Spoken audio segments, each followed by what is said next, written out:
G'day guys, and welcome to this first battle in the first war for Armageddon, my narrative apocalypse battle report series. I hope you're as excited as I am to get stuck into the carnage. Today I've got Adam from Art of War Down Under representing the Imperial Defense Force, while I'll be representing the World Eaters as we clash in this epic conflict that's going to kick off a campaign that's going to stretch across multiple videos.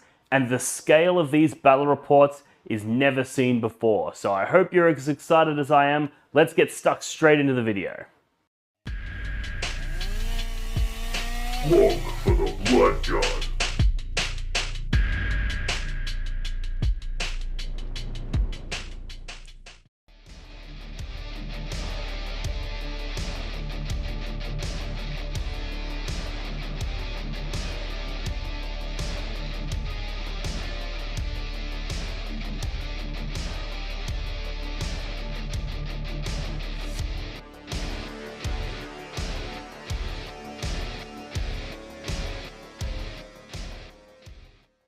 Alright, g'day guys, and welcome to this first war for Armageddon. This is going to be an absolutely apocalyptic Warhammer 40k battle report.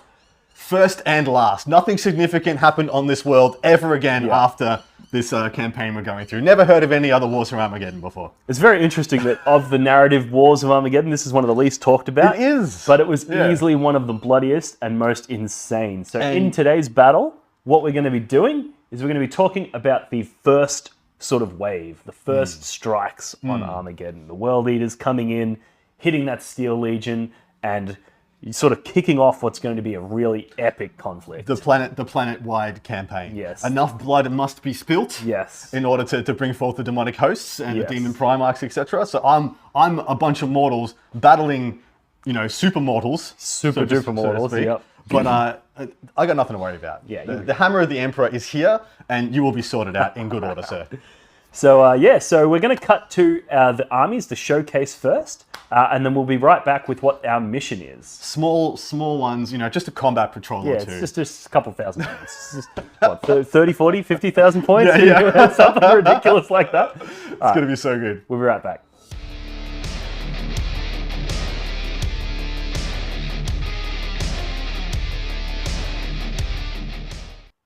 Alrighty guys, let's go through this absolutely apocalyptic chaos force that's going to spill blood on Armageddon in the name of Khorne. First up, we have our fearless leader, Angron. He's going to be leading these World Eaters into slaughter, and he's going to be doing absolutely massive amounts of carnage throughout this epic battle report series. And he's going to be leading, let's just go left to right, we've got 100 Khorne Berserkers. Chain axes ready to go. We've got bolt pistols in there as well in case they're feeling like they're up for the firefight. We've got a whole bunch of different lords and characters among them. We've got Khan the Betrayer, Gorechild whirling. He's ready to get stuck into the melee, and he is supported by an entourage of different characters here. We've got Masters of Executions. We've got Dark Apostles. We've got Chaos Lords, we've got Possessed Lords, we've got all kinds of crazy guys there ready to lead those Berserkers into the battle. Then we've got 8, no shorter than 8, Rhinos, and these are going to be used to deliver those Khorne Berserkers into the thick of battle so that they can get stuck into their opponents and do as much carnage as Khorne Berserkers were bred to do. We've got a Vindicator in there for good measure so that we can blast that siege cannon and hopefully do some damage to the enemy vehicles and things of the like.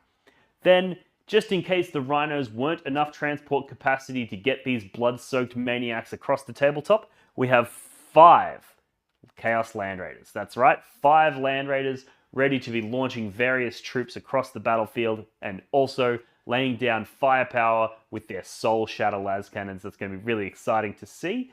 But not all transport can happen from the ground, so we've got a bit of an aerial support element to the army today.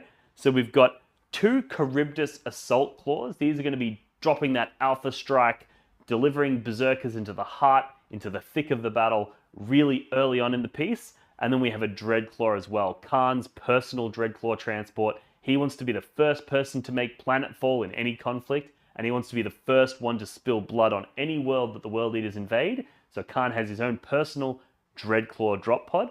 And then we also have 2 Storm Eagle transports. These are going to be able to deliver those World Eaters behind enemy lines, deliver them into the thick of the battle.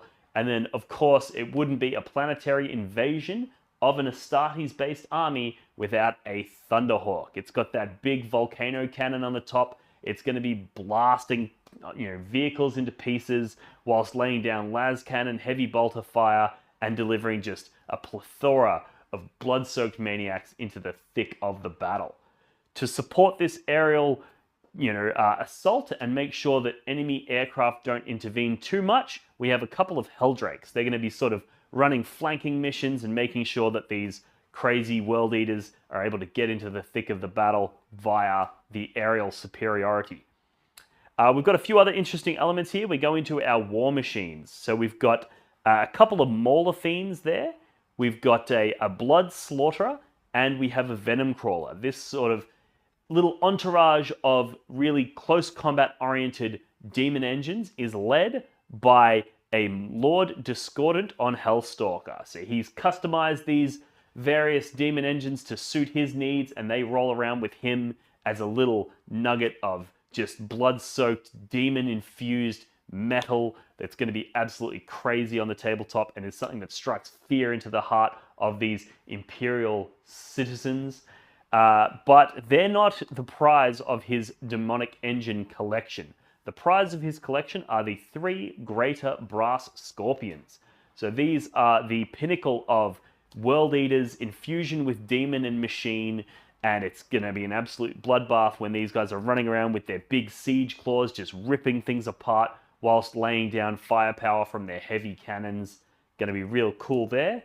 We've got a fallen Renegade Chaos Knight. He's there with his twin chainglaves, and he's going to be ripping things apart, just doing absolutely crazy amounts of damage, and proving that not all knights are noble in their, in their desires. This guy's going in, he's looking for blood, he's looking for carnage, and he's looking to destroy as opposed to uphold his chivalric oaths of the loyalists.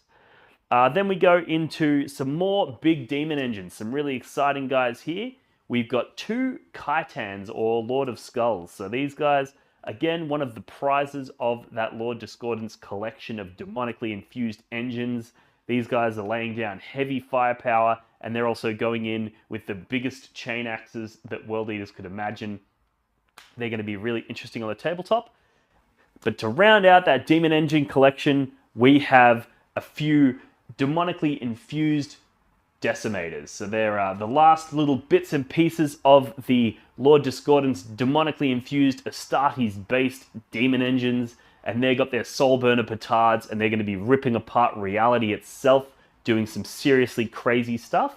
We also have some more subtly, less intentionally designed demon-infused Astartes in the form of 5 Hellbrutes. Now these guys are a bit of a side effect of what happens when you piss off a World Eater and strap him inside a machine, and instead of letting him die with his honor, you tell him you must keep on slaughtering. And the warp-infused chassis of that previously known as a Dreadnought becomes a Hellbrute, and he goes in and just goes absolutely crazy. The fuse of demon engine and marine and vehicle becomes an absolute maniac of fire frenzy on the tabletop. They're going to be really exciting.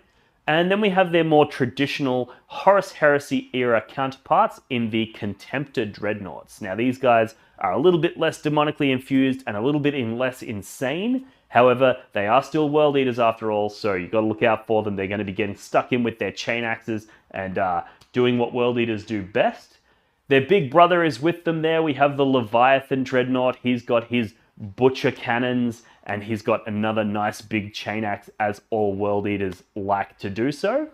We've got a couple of the old box Dreadnoughts behind him there. We've got these guys are a bit of a Juggernaut infusion, where they've taken the concept of the Hellbrute and they've mixed it up with some different components to make some really exciting little demon engines there. To round out the armored component of this crazy World Eaters army, we have 3 Predators. Now they're going to be laying down fire support. Their main purpose is to pop open vehicles so that the berserkers can go in and rip the occupants apart and spill their blood. We don't want any armor getting in the way of bloodshed, so these vehicles are there to do that. And of course, at the center of this magnificent World Eaters army, we have the gigantic and dominating presence of a Reaver-class Chaos Titan. He's got his big chain cannon, he's got his missile launchers, and then he's got a power fist capable of punching holes through siege walls. He's going to be doing massive amounts of damage, no doubt. And his void shields should hopefully keep him alive long enough that he can bring those guns to bear. In front of them, we have some Chaos Spawn. Now, these guys, you'll notice, are a bit of a fusion between Berserker, 8-bound, and Spawn. And basically, as you will know, the 8 cage is where Berserkers go if they want to be exalted into an 8-bound position. However, should they fail the trail of the 8 cage, the trials of the 8 cage, they will become a Chaos Spawn. And that's what has happened to these unfortunate souls today. Then in front of them, we've got some Bikers. Now, these guys are Berserkers that really don't want to even have to deal with walking into battle. They don't want to have to sit in the back of a Rhino on the way into battle. They want to get in there as fast as possible, so they've jumped on these bikes and they're flying up the table, ready to get stuck into that melee and do that damage early in the game. In front of them, we have 10 Red Butchers Terminators. Now, these guys are the pinnacle of World Eaters' sanity, as much as you can call it that, where they're strapped into armor, they're protecting themselves, they don't just want to throw themselves away like a lot of World Eaters do. These guys want to live so that they can spend as long as possible claiming as many skulls as possible for their chosen deity. Then in front of them, we have the exciting newest addition to the World Eaters force. We have the 8-bound. So we've got 3 units there of 6 8-bound. These guys are ones who have entered the 8 cage and have survived. They've come out with the demonic infusion and the power of 8 bloodletters surging through their veins. They're going in and they're doing essentially what a normal possessed would do, but World Eaters style. But not only have we got those 3 units of 6 8-bound, we also have 3 units of 3 exalted 8-bound. Now, these are guys that have gone into the 8 cage and not only survived, but they've actually achieved victory over those demons, which has given them an even stronger sense and a stronger sense of, unity with those demons, and they're able to wield their power more effectively, making these guys absolutely terrifying monsters on the tabletop. Then we've got 2 units of 10 for a total of 20 Warp Talons. Now, these guys are World Eaters with jetpacks strapped onto them, and they've foregone any pretense of ranged warfare for twin lightning claws, and they are just going in there. They're not even trying to claim skulls. They just want to rip things apart. Their goal is to go in Wolverine style and just hack and slash and spill blood everywhere that they can, with no intent of leaving anything left behind them except for a trail of blood. And they want to do it as fast as possible, hence the jetpacks there. And they also have a small amount of demonic infusion in them as well, just to make sure that they go in there properly blood-soaked and properly thirsty for blood. What else have we got here? So now, the very last part of our mortals is we've got a few units of jackals down there. Their primary purpose is going around and collecting the skulls that have been spilled and claimed by the World Eaters. They're trying to earn their favor. They're trying to get themselves into the Astartes ranks. They're trying to get themselves demonic favor. And the way that they do that is they go around and they collect the skulls that have been claimed by the World Eaters. Then we've got a few units of your traditional Chaos Space Marine possessed. These guys are not quite the 8-bound, but they are still World Eaters and they are still possessed, so they're going to be doing serious amounts of damage and spilling a lot of blood for Khorne. We got a Dark Apostle up there. We've got a few demonic heralds, some blood masters and the such, and they are leading the demonic component of today's army. So we've got, I believe it's 7 units of 10 bloodletters over here. These guys are the battle line of the World Eaters' demonic attachment. So these guys are going in, they're killing, they're tearing reality apart and emerging through these demonic rifts in the warp and in reality. And they're basically going in there, they're claiming skulls, and they're in competition, direct competition with the mortals. So even though they share the same goal, they're both racing to see who can achieve it faster. Is it something the mortals are going to excel at, or is this something that is better left for the direct demonic, manifestation of Khorne's will? We've also got down here a whole bunch of flesh hounds. There's like 40 of them there. And these guys are the scouts. They're the front line of the demonic incursion. You'll know that the demonic incursion is about to get really insane when the flesh hounds arrive. And they're also Khorne's dedicated hunters that will smell out enemy psykers. They're there to sift through the warp, find the enemy psykers, and that's where they strike. Because Khorne hates that cowardly wizardry. He's all about brute strength and honor in combat. And the flesh hounds pinpoint their targets and make sure that the World Eaters are able to come in full force and hunt down anybody using magic instead of using their honor and their will. We've got some demon princes in here. We've got some of these are ex-Astartes demon princes that have ascended to the ranks through deeds performed as a World Eater, and then some of them are more demonic based. Perhaps they were previously jackals that have ascended into those ranks, or other high-ranking mortals that have become demon princes. However, they were non-Astartes. So as you can see, they haven't got the power armor and the like, and they haven't got the wings, so they're not fully ascended to the same level.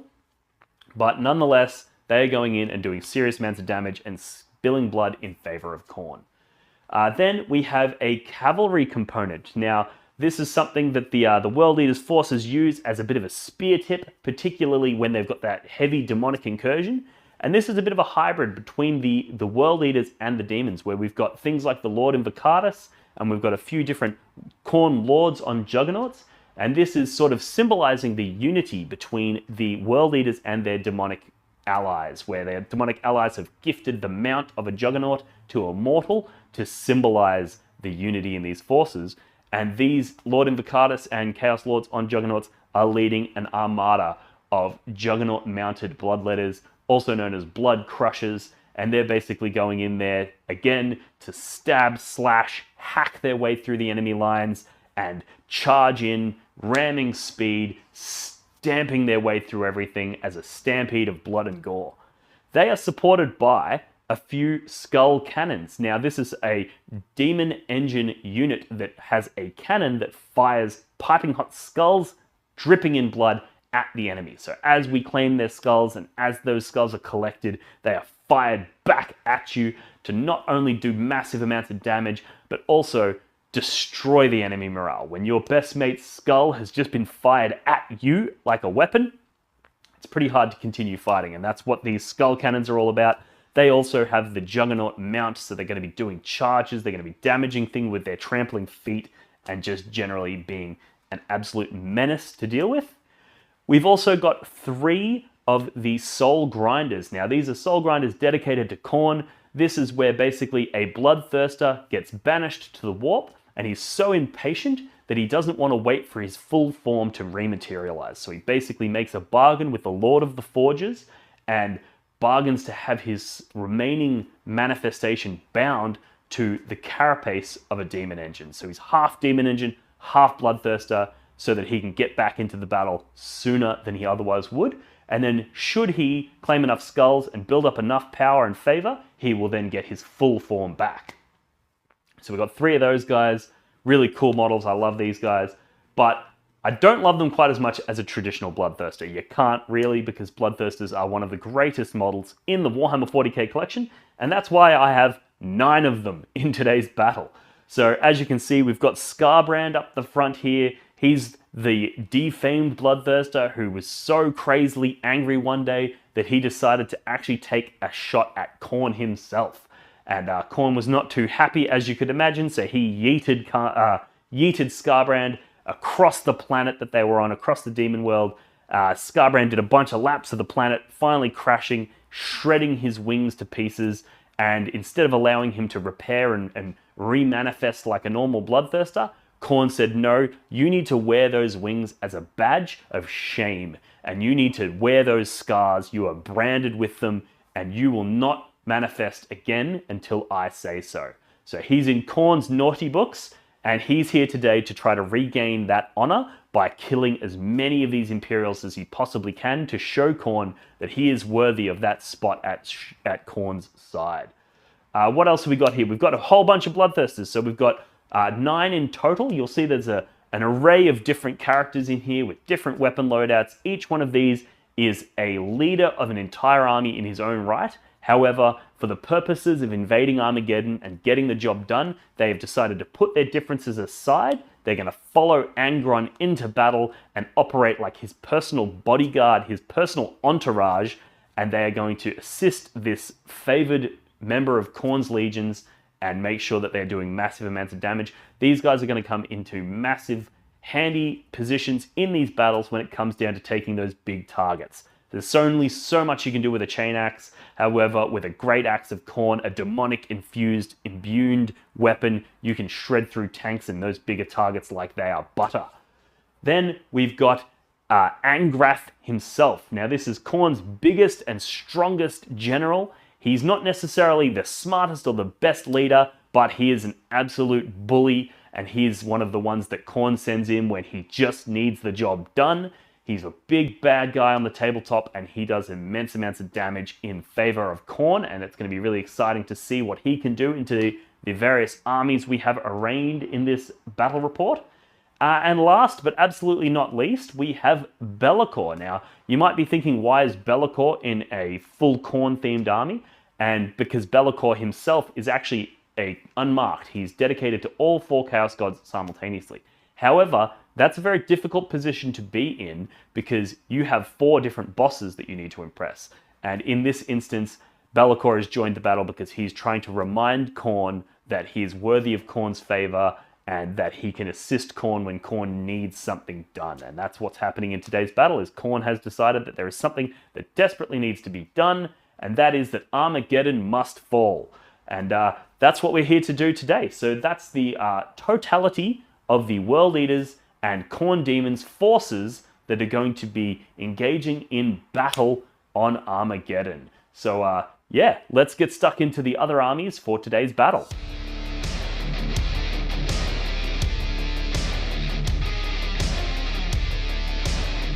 Hello, ladies and gentlemen. Welcome to this expose for the Planetary Defense Force for the First War of Armageddon. Hopefully you are enjoying and getting juiced up for your 10th edition. Goodness, my name is Adam Camilleri, and I will be piloting what looks like Cadians, but in the lore is Armageddon Steel Legion. These are Armageddon Cadian Legion, so to speak. But this is my pride and joy. This is almost my entire collection of Cadians. Starting from the back, we have some juggernauts, we have some slobberknockers, but the auxiliary to this force is the 5 Questoris Knights, and Cerastus Knights that you will see. Starting off in the middle, we have the beautiful Knight Megara with the wonderful floor. I love them anyway, hilarious.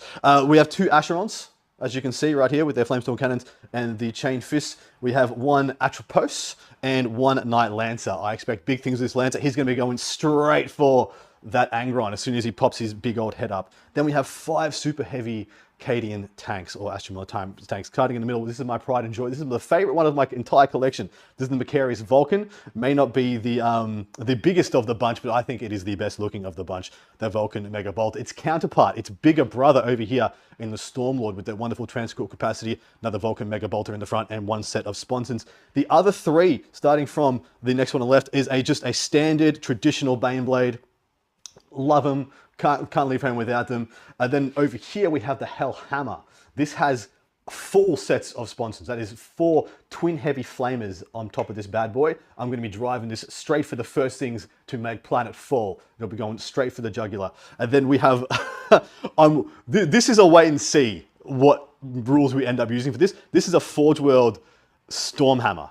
This is what has now been relegated as a purely Horus Heresy model, but this was one of my favorite tanks for a very long time. It's like the battleship configuration of the super heavies. It's got broadsides. It's got 3 las cannons on each side and 1 in the hull. And then essentially, back in the old days, this was a twin battle cannon in the front, as you could find on I guess a Knight Paladin or a Crusader. And then it's had pretty much just a big old cannon on top and another coaxial gun there. So we'll see what rules this ends up being on the day. It might be played as just another Baneblade. It might be played as the whatever amalgam of rules we can have, because I believe this has been legend at this point, but it was too pretty to leave at home, and hopefully you'll be along for the ride. Then we're going to start on my right, and we're going to sweep across for the remainder of the force. Back here we have our artillery brigade, our artillery battery. We have double Basilisk, double Manticore, 2 Wyverns. So they'll be sitting at the back. Hopefully I'll be able to wall them off with the super heavies, keep them secret, keep them safe, let them shoot or gain, take some pounds of flesh.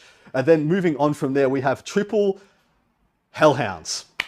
I believe one of them has the melter cannon in front, which I think was the Devil Dog. And so we've got 2 Hellhounds and a Devil Dog there, multi-melter in the front, and then the other 2 have heavy flamers. They're my favorite of the non-super heavy tanks, and I really hope 10th edition makes them fantastic. Either way, don't care. If they explode really good, like they got Deadly Demise D6, they'll just be running in and trying to get themselves killed at opportune moments. We have a Trojan support vehicle there in front also. Then we have a bunch of heavy weapons teams, a bunch of guardsmen, some demolition vehicles.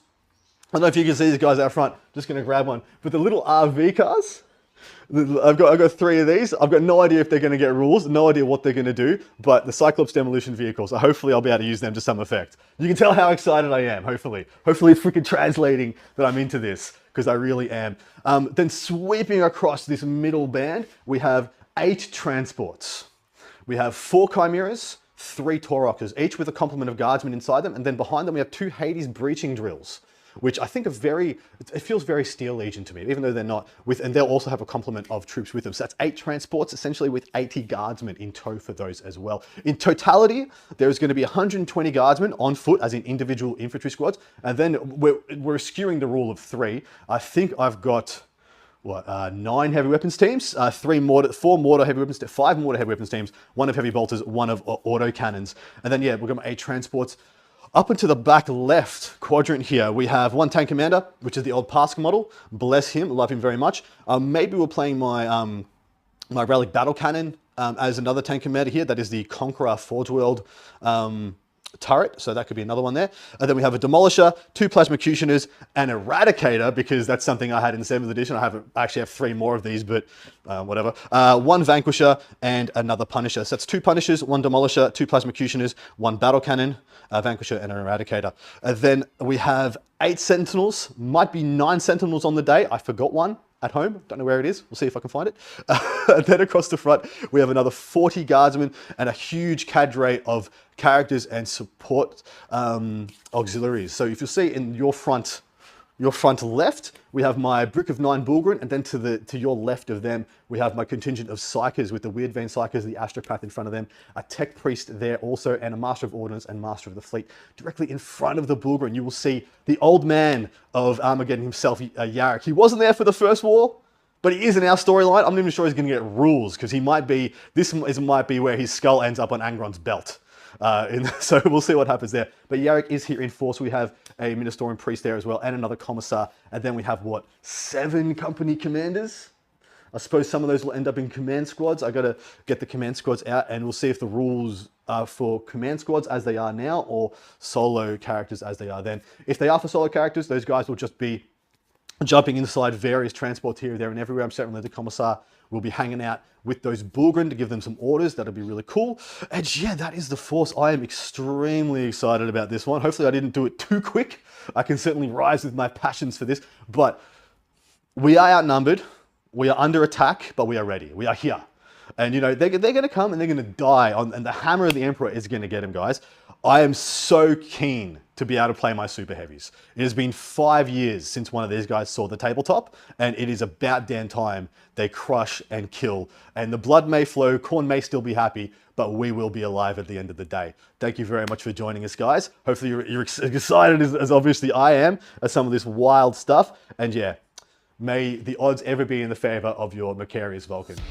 See you later.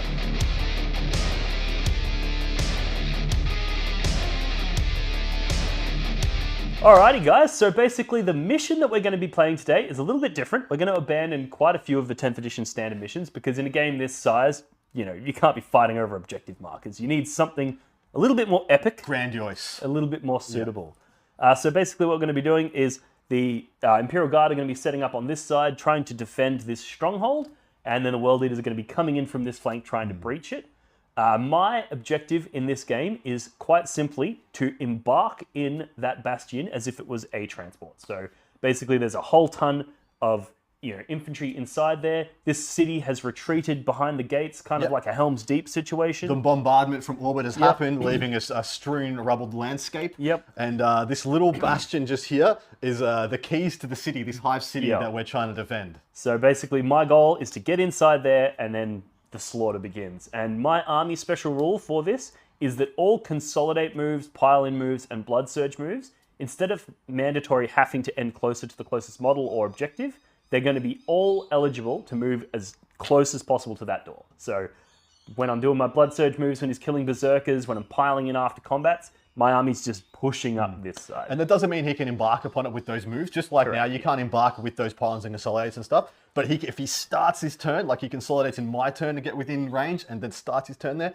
can just jump right in. The game will be done. But do not worry. I have some big fatty chassis to get in the way and hundreds of boys. And I just hit the train. Anyway, but my special rule for this is that I have essentially unlimited infantry. Yes. My infantry, when they die, when the units are deceased in it, they will be able to disembark from that gate. Yep. And the reinforcements will be pouring out or be deployed up upon the parapets. Yep. Yep. And if I'm up on the parapets, they can't be moving down or anything like that. If they're going to come and play on the table, they have to come through that door. Otherwise, you shoot dead my auto cannons, I'll respawn them back up there, etc. I know where I'd be hanging out if I was on this battlefield, and it would not be on ground level with those berserkers running around. None of that cowardly stuff. We're out front, mere mortals with our shovels and little spiky knives against the hordes of berserkers. It's going to be hilarious. Yeah. So we're going to jump over into deployment now. We're going to see what sort of defenses Adam's able to put forward in the case of the Imperium, and we'll be right back.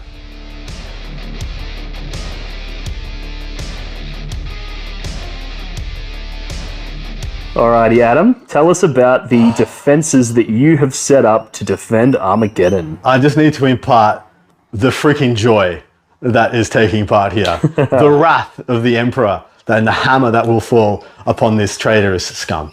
This is so much guard. And yet this pales in comparison to the force that is assaulting this world. We have, essentially starting from the back, we've got our overall commander, our Castellan, almost, of this, with his Lord Commissar and retinue up, overseeing the entire battlefield in front, his supporting tank commander, his 2 IC, if you will, Knight Commander, whatever his name is. Not Pask, despite the model. We have Knight Commander Camilleri. Camilleri, all good stuff. All the artillery and the heavy and the special weapons and are up here, and the heavy weapons with the autocannons up there. We've got our artillery spread across here with the basilisks lying in the ruins there. Their big guns needing no line of sight. We are holding the line. We have our 5 super heavy tanks, Baneblade, Stormlord, Hellhammer out front with all its flamers is going to be a hellacious Overwatch opportunity there. We're playing the Stormhammer over here. Pretty much as another Baneblade. Doesn't have rules anymore, but the model is too freaking cool. So that's just going to be another Baneblade like this one. And then my beautiful baby Macarius. And then we just got Lehman Russes freaking everywhere. Infantry in every gap. Yarick is here on this battlefield. He would be an infant at the time, if not, a glint in the milkman's eye, with his retinue of Bulgrin. Because we know what this is about. We don't waste the hard, tough stuff there. We're gonna slow them down, bog them down with the massive humanity, and the Bulgrin are gonna clean you up, sir, when you get close enough. Hellhounds down the flank, friggin' demolition vehicles, special weapon teams everywhere, psychers, techies. Every transport, despite having almost 200 infantry on the table, every transport has a 10-man in it as well. That's how extensive and spicy this is gonna get. And what you got? As if you've got what it takes to break this. Oh, I think we've got more than what it takes, and as you can see, there's a nice open area of battlefield. I wonder what's going to materialize across the fog of war. The dust is rising. What's going to emerge down this hammer and anvil style massive deployment. See this? You know what's written in this book? See this guy? What is written here is like, can I swear? Yeah, fuck Earth you can. Cunts are going to get fucked up this day. Be proud, soldiers of the Imperium. Fuck Dean. No, it's porn. But yeah, no, it's a very strong defense, but I'm relatively sure we can crack it with the World Eaters. Let's jump over to the emergence of the great foe.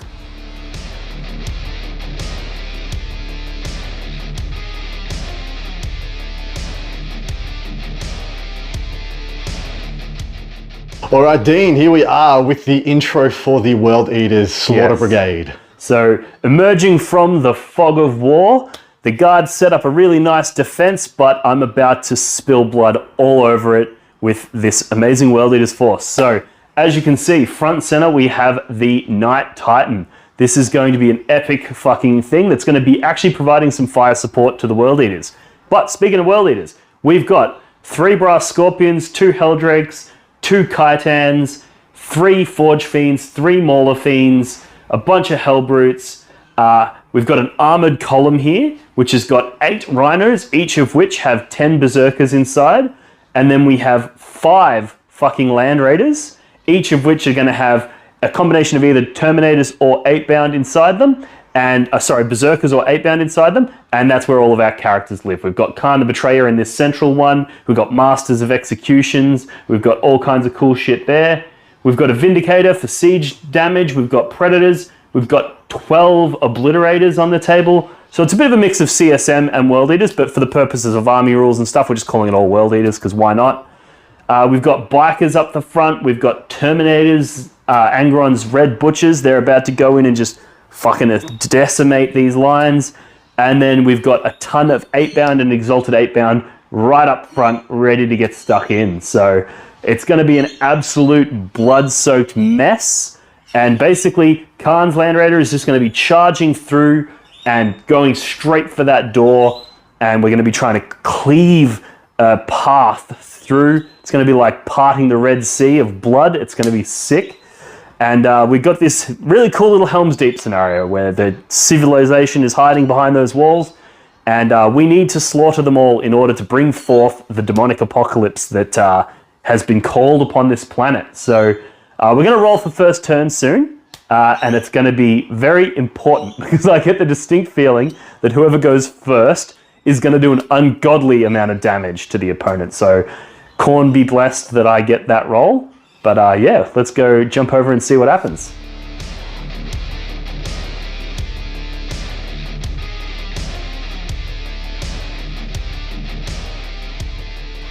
Alrighty guys, we're gonna do this epic roll to go first. As the glorious defender of the Imperium, I decide that I'm gonna rolling first, and to lock you out of first turn, sir. Balls. That's not it. That's what that is. Uno. Let's see if I can roll better than an Uno. Shit. 5. All right, World Eaters are going to take the first turn, and it's going to be epic. Fucking let's do this, brother. Good luck, mate.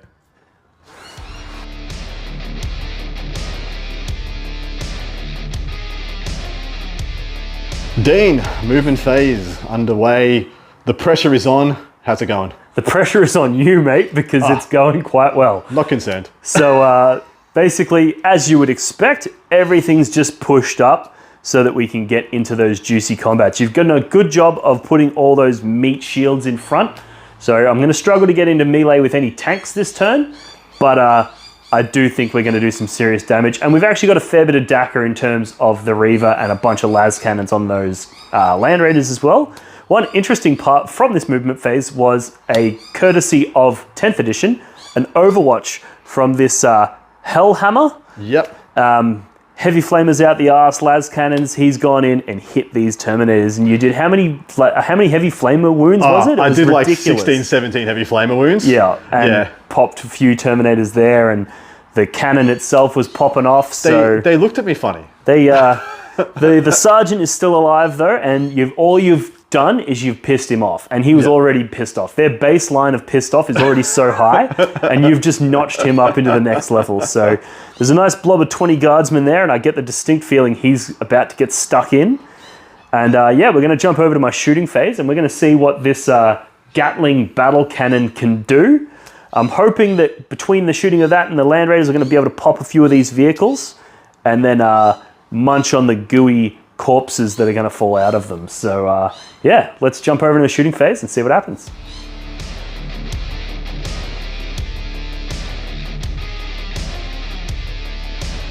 All right, we're back. We've got a little bit of a shooting phase about to occur.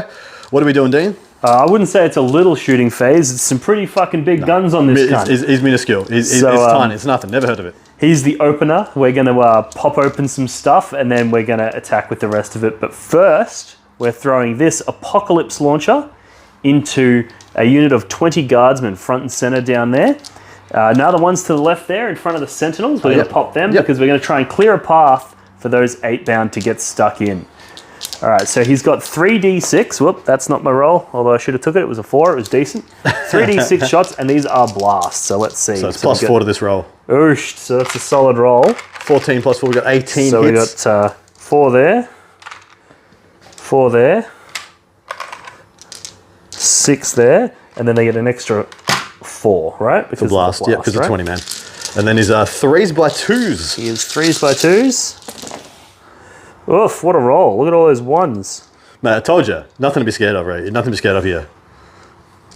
Okay, that was interesting. That was spicy. They're misses. This is why you need Angron in your army for those critical rerolls. And then these are 2s to kill. We'll get A6 up, mate. 6 up, so that's a total of 7. You want to roll some...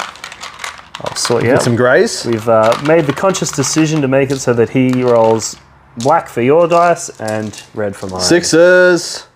So that's going to kill one less. 6 so dead. 2, 4, 6 dead guardsmen. Let's go. I'm going to take from the back. Of course you are. All right, we'll remove those in a moment. I'll get him in a minute. Go with the big gun. In a moment. So now we've got the big gun, which is 12 shots.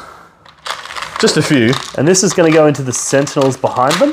Yeah, so you want to be able to get through to this Chimera with these lads, yeah? Yeah, that's the goal. The idea. It's going to be a long bomb charge, but we need to do it. So we need 12 dice. And these are going to be hitting you on 3s. And they're strength 8 into your toughness of 7. So, yep. Hitting on 3s. That one's cocked. Ew. Love your dice, brother. However, they are sustained hits, which you would expect 2 out of that, but it is what it is. And then wounding you on 3s. AP 2, so 4 for you. So these will be 5 ups on Armored Sentinels. So, wow. Never heard of you, brother. 1 gets Never through. heard of you. I'm not even going to put the wound on it because it's going to get killed by like las cannons or something. All right, so for those playing along at home, this 2,000 odd point beauty killed like 6 guardsmen and put a wound or 2 on an A sentinel. Whoop-de-fucking-do. But I think the real pain is going to come from all the las cannons. Yeah, and the Forge Fiends. And the Forge Fiends, and there's a lot of work to be done here. So we're going to start resolving the rest of the shooting phase, but, you know, maybe the fist is where it's at. Maybe he just needs to get into melee and start, like, punching guardsmen with that giant siege With just, fist. what, 5 attacks or something? Yeah. You tried, buddy. You tried. All right, back soon. All right, we're back soon. Alrighty, guys. So we've finished the shooting phase. You saw the completely lackluster Reaver Titan. However, we brought it back with the epic las cannon volley. There's 5 land raiders there, so it was fucking tons of las cannons. They all went into the Hellhammer here because we saw what he could do in Overwatch. Imagine the damage he could do if he was hitting on his ballistic skill. So we couldn't have that. So we blasted that dead. It took all of the las cannons, and it also took one of the Forge Fiends damage in order to do it. And then all the heavy bolters went in and cleared a whole bunch of squads of guardsmen. We killed 1 unit of 20 and 3 units of 10 with a smattering of heavy bolters and, you know, combi bolters and stuff like that from the rhinos. Then we also did some chip damage. So we took this unit of sentinels down, killed 2 of them, and one of them's left with 2 wounds remaining. So we did a fair bit of damage there. We killed a Taurox as well. And another unit of 3 sentinels. So we killed a fair bit in our shooting phase. And then we did a smattering of damage to other vehicles like the Hellbrutes, multi-melters went in, did some damage to the Chimeras. You know, we did a little bit of spill damage to the Russes, but, you know, no more explosions happening. But we're not here to shoot things, we're here to chop them up. So we're about to jump over into the fight phase, the charge phase, all that sort of stuff. And yeah, we'll let you know how it goes. I've spent 2 CP to put the unit of sentinels that died back into strategic reserve. And then, like we said at the start, all of the infantry that die get cycled straight back in. So he can either bring them on from the table edges, he can disembark them from the building, or he can, you know, disembark from the transports and those sorts of things. He's got essentially an endless horde of guardsmen, but that's just an endless horde of skulls for me to collect. Yeah, so let's jump over into the charge and fight phase.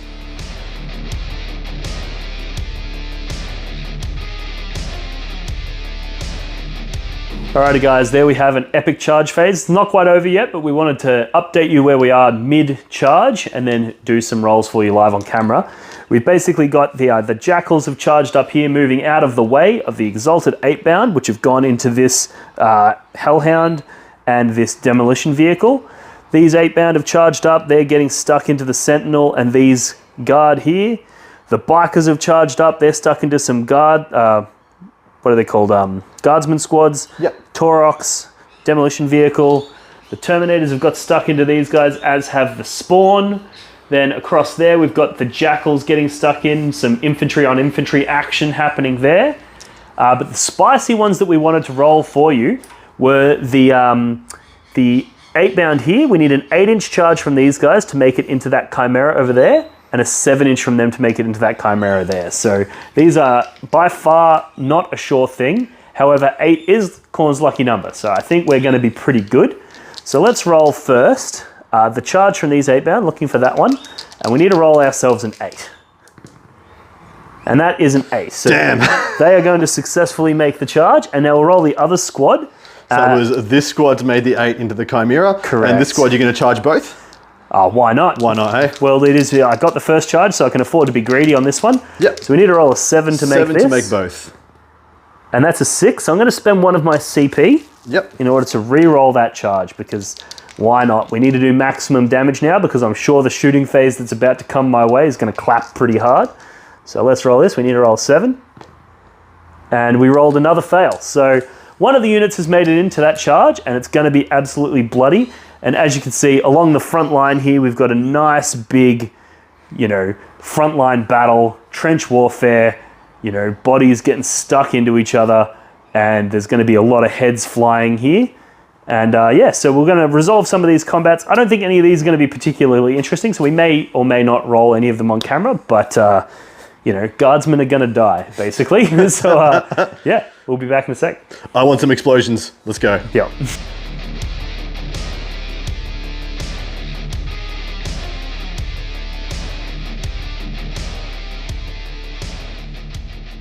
Alrighty guys, so there was a absolutely blood-soaked turn of melee. Starting over this side, the Exalted 8-bound killed one of the Hellhounds. We haven't rolled their explosion rolls yet. We thought we'd treat you guys by showing that on camera. So we killed a Hellhound there. We also killed the Demolition Vehicle. We also went in here and killed that wounded Sentinel, finished that off. Killed a unit of 10 Guardsmen with these Bikers. The Spawn and the Terminators went in and obliterated the remainder of that 20-man unit.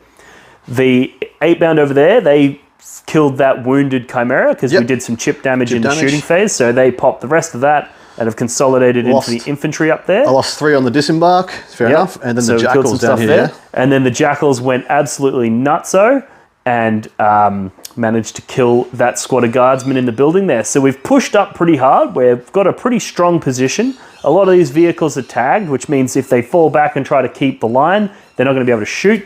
And if they stay in combat, they're going to be vulnerable to my second wave. So that's going to put the Imperial Guard in an interesting position. The Helldrake over there, interestingly, he's charged all 3 of those vehicles. Turns out I left a Helldrake-sized ability. Yeah, that's going to suck. That's actually almost could collapse this flank because they can't get away from all of this juiciness. Unfortunately, the Helldrakes do sweet fuck all damage. No, they didn't do any wounds. They're really good at killing things that can fly, and as you can see, nothing here can fly. They were good against the infantry. Also, you killed, I think, 93 infantry this turn. Didn't even kill 100. Pathetic. We didn't even quite kill 100. Pathetic. What are you doing? I was like, do I just dedicate my shots to killing infantry instead of tanks? But I kind of needed to kill the tanks in order to get the infantry out, in order to kill the infantry. So we were going for that sweet 100. Didn't quite make it. But this is only the first turn. There's plenty of opportunities. But yeah, let's jump over into the planetary defense first. Oh, we got to do the explosions. Got to see some boom booms. You got a dice for me? Explosions, yeah. Let's do it. Here we go. All right, so we got the Hellhound over there. You got the Hellhound. Yep. Nope, no Definitely not. The demolition vehicle, which is a 4+. That does go off, but it's only 1 mortal wound. To every unit within 6 range. inches. So that's still quite a few. So it'll kill one of my Jackals. It'll put a wound on a bunch of guys. Yeah. The Sentinel, the wounded one, needs a 6. Nope. Nope. Then we have the Chimera over there. Yeah, we have a Chimera. Nope. And was there anything else? No, that's I it. think that was all in regards to Oh, it was vehicles. 2 demo vehicles, sorry. One Yep. more. That one does go off as well. That was over here. Yep. So they all took them all. I mean, it's, the chip told me either I'm going to blow them up with cannons or I'm not going to blow them with cannons. It was just cute to see how many explosions we're going to get this game. So we're up to 2 so far. Yeah, I think so. Yeah, All right, let's just track how many explosions and like I don't know, take a jackal off. Who gives a shit? Yeah, yeah. All right, back soon. Back soon.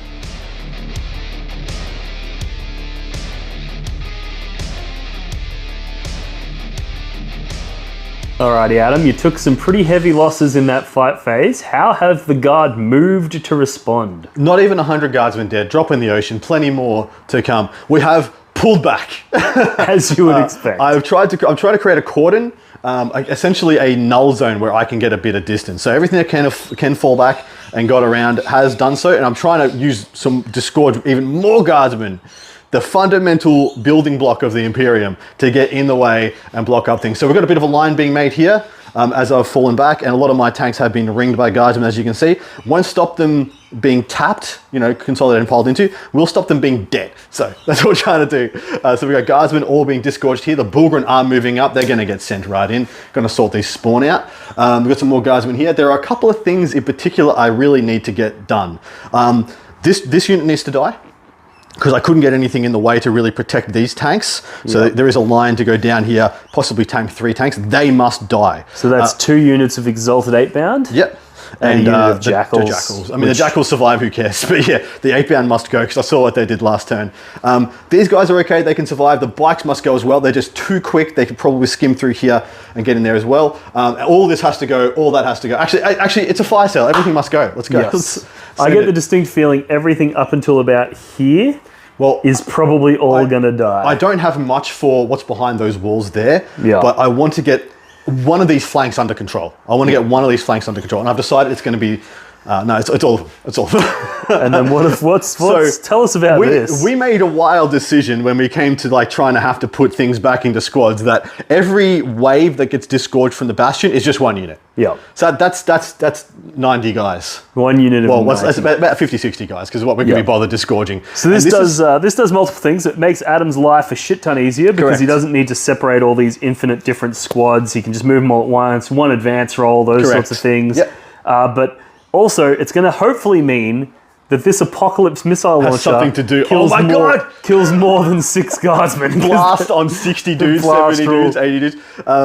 So this is only going to happen until turn 4, we decided as well. Yes, we've decided there is a finite number of guardsmen. Correct.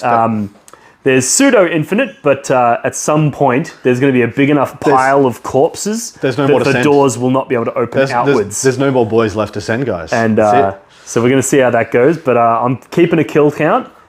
And that Helldrake pissed me off. It's going down. You might get to see me roll dice against that Helldrake, and I think I'm going to roll a Baneblade against these bikers. They're the 2 I've decided to bring to your viewing pleasure. Yes, we're trying to decide what's going to be the most interesting and exciting. Because we obviously, with this much action happening, each turn's taking several hours, so we didn't want to bore you guys, but we're trying to pick out the most exciting parts. I really wonder if you could like time lapse this back and just see us get more stooped over. Oh yeah, for sure. And this one's going to bayonet. No.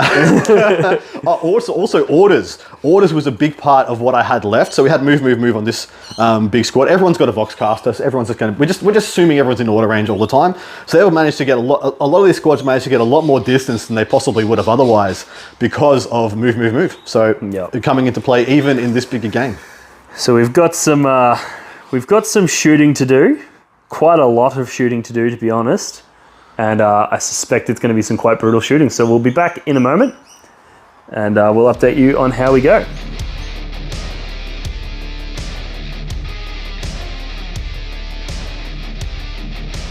Alrighty, Adam, shooting phase has commenced. We have commenced. We've started on this side, and I'm pretty much, for the sake of sanity and time, just shooting at stuff that's close to stuff. So we started over here, cleaned up the Jackals, the 2 units of Exalted 8-bound, done a little bit of fire here, through a couple of Lehman Russes, a couple of Manticores. I've actually popped 2 Rhinos. Yes, you as have. well, getting a little bit ahead. Lost 3 or 4 out of a couple of squads. But now we're up to the big stuff. So we've done a few wounds over here. We got the big boy into the unit of bikes, and now let's see what goes down. So we're going to do the big cannon first because we're not here to fuck spiders. We got 3d6 on the Baneblade cannon, 13 Oosh, that's a spicy So roll. that's 5, 10. Take 3 out of that, plus 2, because you actually, you can't take 10-man bikes, but it's a 10 here. Yeah, they say you can't, but this is Apocalypse. The rules are different. The rules are whatever we want them to be. This hit on force and wound on 2s. Looks about. No, your dice. Your dice, mate. Wow, Your that dice. was rough. Wound on 2s at -2, 3 damage. So that is 5 ups, mate. 5 up. So where's the red dice? I didn't get them for Fuck it, they're ages away. Oh no, we got them. 5, you say? For sanity's sake, we'll try to keep them separate. So this is saves -2. Did you say? 5 up saves, So mate. 5 up saves. 3, 2 dead. passes. Okay, Only cool. 2 dead. I'm gonna do the demolisher while we're here now. So D6 plus 3 with blast. So 6 3. Yep. total, and then plus 2 because we've had blast at the start. Yep. And then these are 4s and 2s again. No rerolls That's on better. that. There you If go. I had to spend some, if I had shot him with something else first and spent some CP, I could have plus 1 to hit here, but I didn't. These are 2s again. Not that That's you're gonna how fucking we need want it. That's how we want it, A baby. total of 7. So I need 2 more reds, please. These are 6 ups, mate. These are -3 D6 damage apiece. So we've lost 3 so far. And we're going to have 5 more D6s. Alive, that's dead. Yep. Dead. Dead.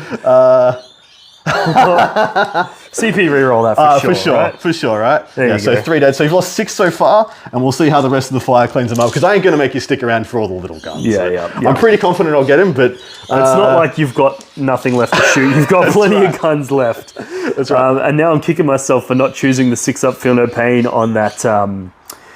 The table of fucking corn rolls, the blessings of corn rolls. I went for the more aggressive things because I wanted to do that damage.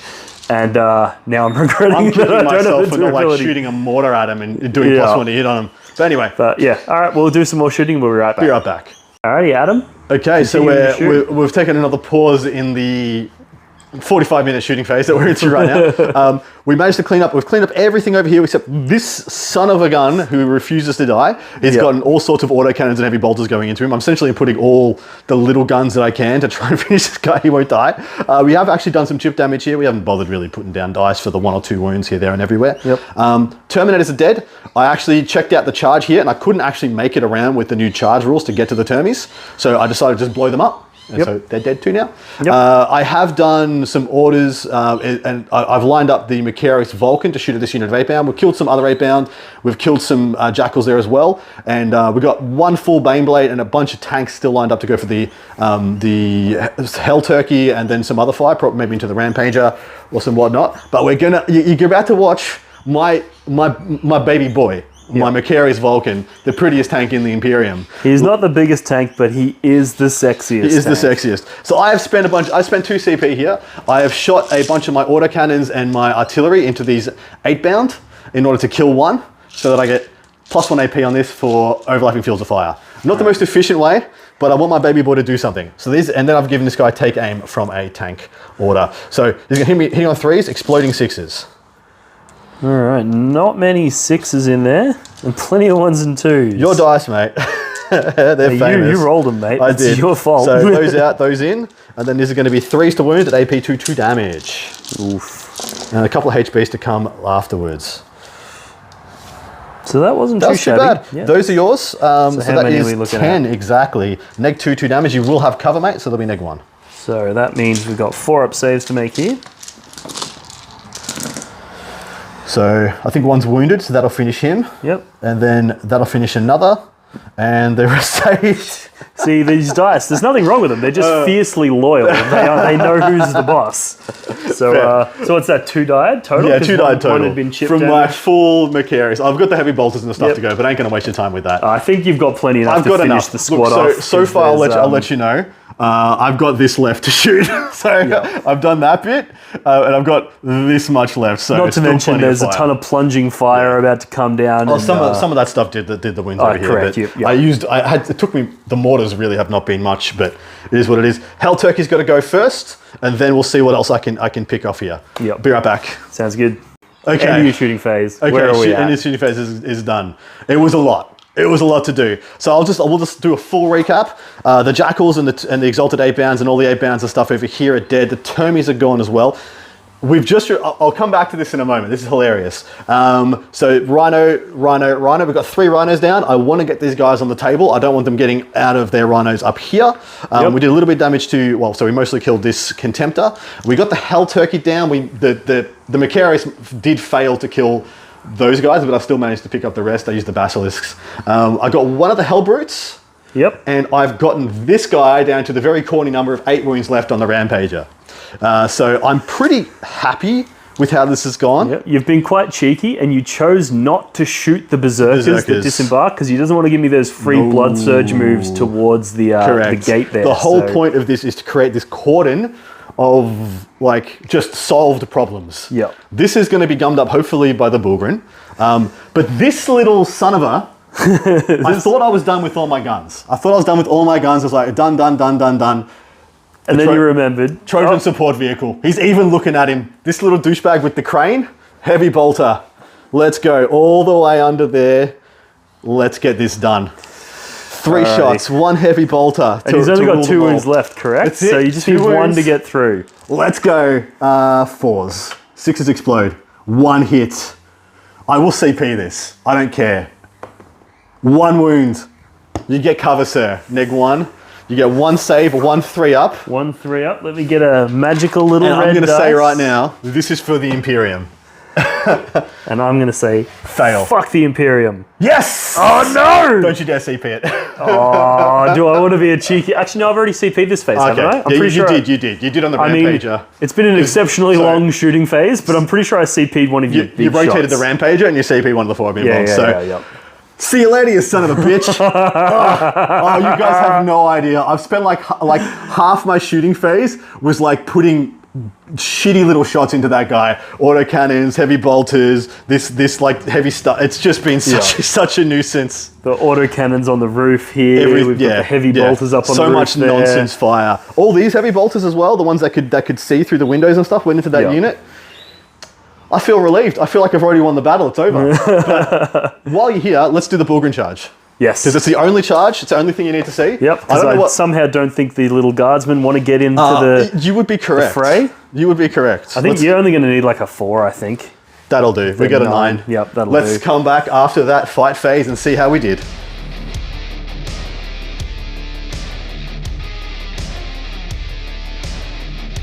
We have made said charge with a Bulgrin and Pseudo Yarrick, who is just a commissar with Power Fist in this cage because he has no fucking rules. It's old mate in there. Old mate of the desert. We have 4 attacks each on this Bulgrin. The CP have been spent by Dean. What have you done, mate? I have neg 1 your damage. It's also worth noting that the new Bulgrin datasheet has an upward limit of, 6 models? Yeah, same as your Biker unit. And we're just however, in the same way that we have a unit of 90 guardsmen here, we have a unit of 9 Bulgrin here. Correct. So let's see what damage they can do to some spawn. How much more boring would it be if it was like 3x3, which is what I would have to do or a 6 and a 3. Nah. 9. 3s to hit, 3s to wound, only 1 damage now into a 5 I feel no pain. Let's see what we can do. Oof. We always do that. You don't have sustained hits, do you? No, we have nothing. There is nothing. There's lots of 6s in there. That's unfortunate. There is nothing I can put upon these guys. I should have looked if putting a priest in there did anything anymore. Oops, sorry, lads. 3s to wound. Not a bad hit. Probably about average. I'd say that was decent. 3s to wound. No armor save, but you will get your feel no pain. There's only 1 damage now. You're 4 wounds, yeah? Yeah, so I'm just going to roll these. Just do it. Fuck it. I really did decide at the start I wanted to roll reds, but, it is what it is. So we've got 5 up Feel Pains here. And every 4 is a dead lad. So we got... So there's some passes there. Looks like we've killed 3.5. 3.5. Okay, so that's actually pretty good. That means I'm going to be able to hit you back. So 3.5 was it? I think it was 2.5. Okay, 2. Yeah, 2.5. 2.5. I don't think I'm going to do much damage there, but I am still going to have those spawn alive, which is kind of nice. And I think the one that's half wounded regenerates to full wounds. At the end of the phase, yeah. Yeah, so How do you feel about your Bulgarian counterattack? I'm just gonna say Yarek's got like 4 power fist attacks, and we're just gonna get that done. Sure. He hits on 3s. Who cares? Baby Yarek, what's he do? Yeah. Nice. He's just got a power fist. Wound you on 3s. Be down to 1 damage each. So they're just gonna be 1 damage. 5 up Fionos. Let's see if I finish that dude. I do finish him. You killed a whole other guy. Those carry. So just pick that guy up, and the 2 wounds that they'll just disappear in a minute anyway. So don't bother. Correct. So. All right, mate. Good old Yarek. I'll clap you back, but I don't think these spawn are going to do much. And then we'll jump into my turn. There's going to be some spicy shit because look at all that World Eaters craziness that's about to break on these guard. All right, we'll be back in a sec.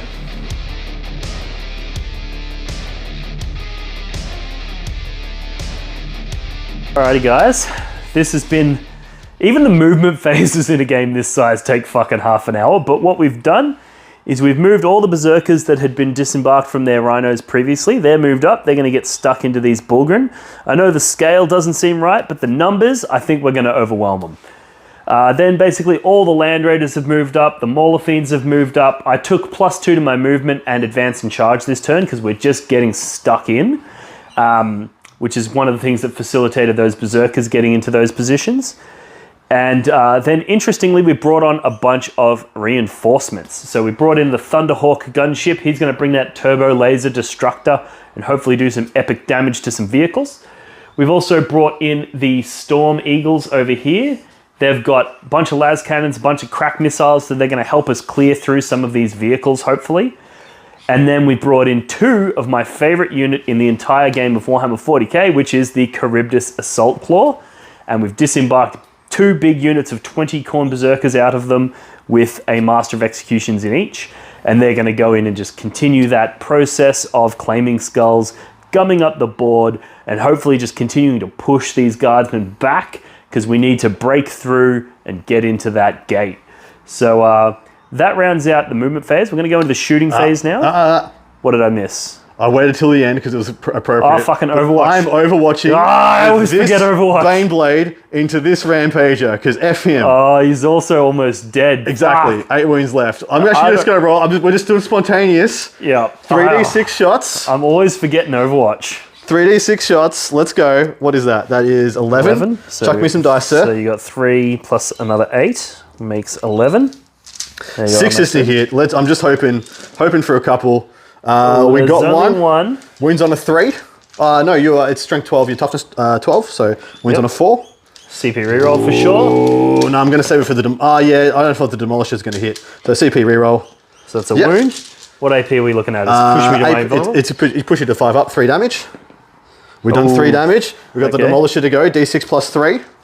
So for 5 total. So and these are D6 damage. So double 6, double 6, double 6. Ooh, no 6s. None. We have an autocannon. Nah, I'm pretty sure I ain't gonna get you now. We got we got 2 las cannons. Nothing. No. And I'm not gonna bother heavy bolters. They're not gonna do 5 wounds with heavy bolters. Yeah.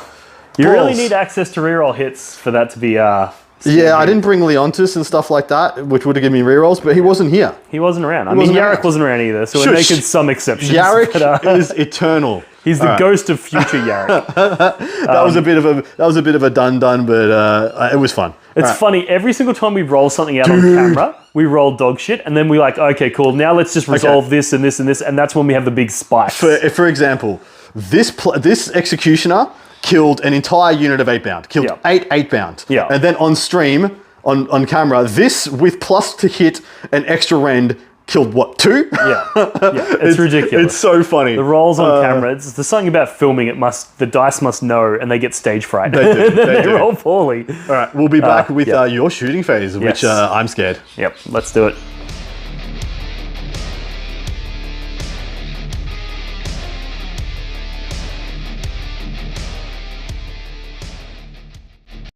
Alrighty guys, we've got a pretty epic shooting phase so far. The reinforcements that have come on have contributed pretty heavily. Popped off is the word. Popped off. So we killed a Russ over here.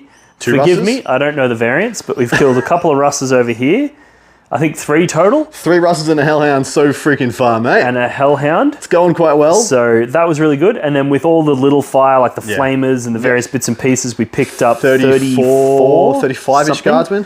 Yeah. So there was a couple units of 10, a unit of 20, which just put some chip damage into those. Yeah, I'm trying to leave a couple guys out front of that rust to stop the inevitable charges. And because these that are coming in. berserkers are going in hard. So, but we wanted to do a couple for you guys on camera because there's some interesting stuff. So we've got the Turbo Laser Destructor on the Thunderhawk gunship is going straight in for this Baneblade. Mate. Please, may you not fall, sir. I need something that's capable of killing these big things. So let's have a look-see. This should be big. So the Thunderhawk's Turbo Laser Destructor is D3 plus 1 shots. So let's roll her up. Big one, big one, big one. So 3 shots total. Damn it. It is hitting you on 3+, so let's see. We're hoping for a couple of hits here. Yep. So only 1 hit. I am going to CP reroll one of those because we want to kill you. And we roll a 1 into a 1. Love it. It's because it's because you made the mistake of you literally had to like we've had freaking like las cannons for days just picking up russes and then literal like the cannon the size of a russ 1 hit. That being said, I think 1 hit is going to be enough to do it because it is strength 20, so it's going to be winning you on 2. 3. 3s because you're toughness 13, man. Yeah. Man, I should have saved the CP for this. I'm going Yeah. to feel like a twat when I fail this. Oh, what a twat. I rolled a 2. Wow. You got a couple of las cannons and stuff on it as well. Oh, that sucks so bad. Yeah, there's a couple of las cannons, but I mean, what are they going to do? 1 hit. It moves on a 5. No wounds.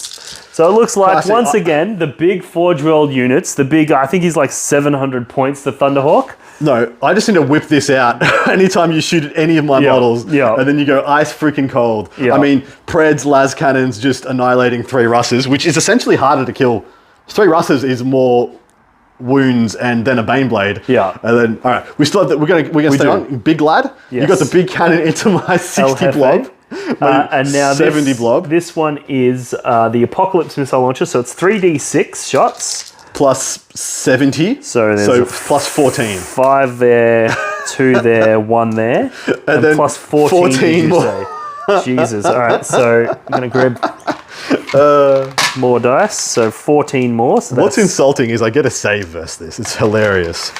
Literally, the missiles are the sides of guardsmen, and then on a 6, the t-shirts of the guardsmen say no. Yeah. it's literally like an Apocalypse missile launcher. Yeah. All right. Hitting you on 3s, however. 3s and 2s, mate. Doesn't look horrible. Let's, whoop, that was a hit. Yep, it was a hit. That was fucking reasonable. And then you got 2 up here. Oh, yeah, good spot. And then we're looking for 2s.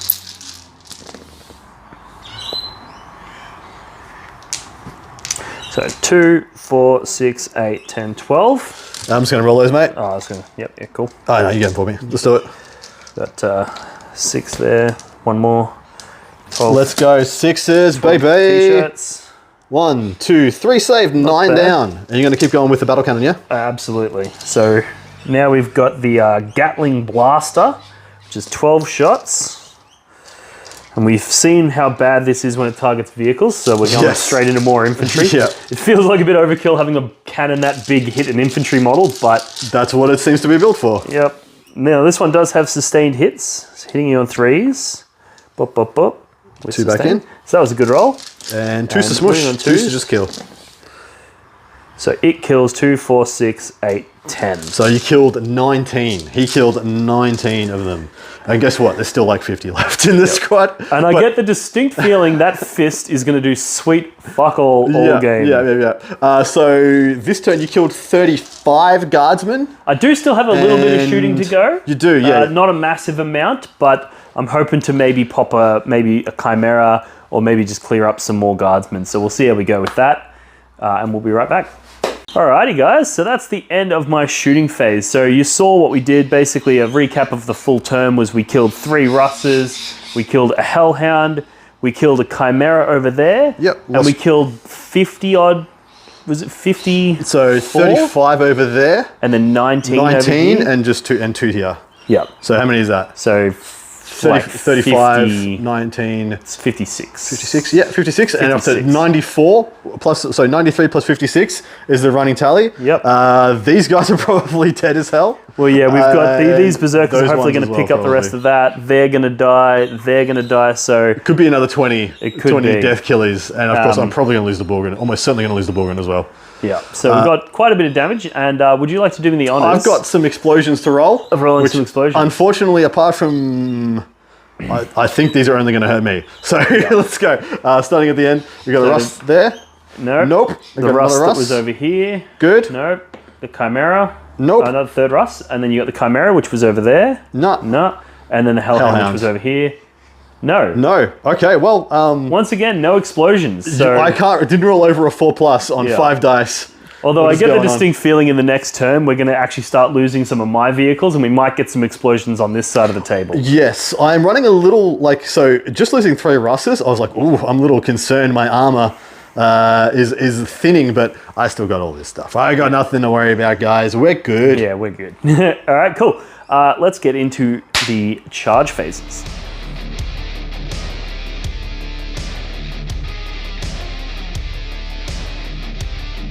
Alrighty guys, we've got some pretty spicy charges here. We've got the Bullgren. They're proper fucked because there's about 25, 30, Yep. almost 30 berserkers in that melee there, and there's a bunch of eviscerators in those units, so that's pretty spicy.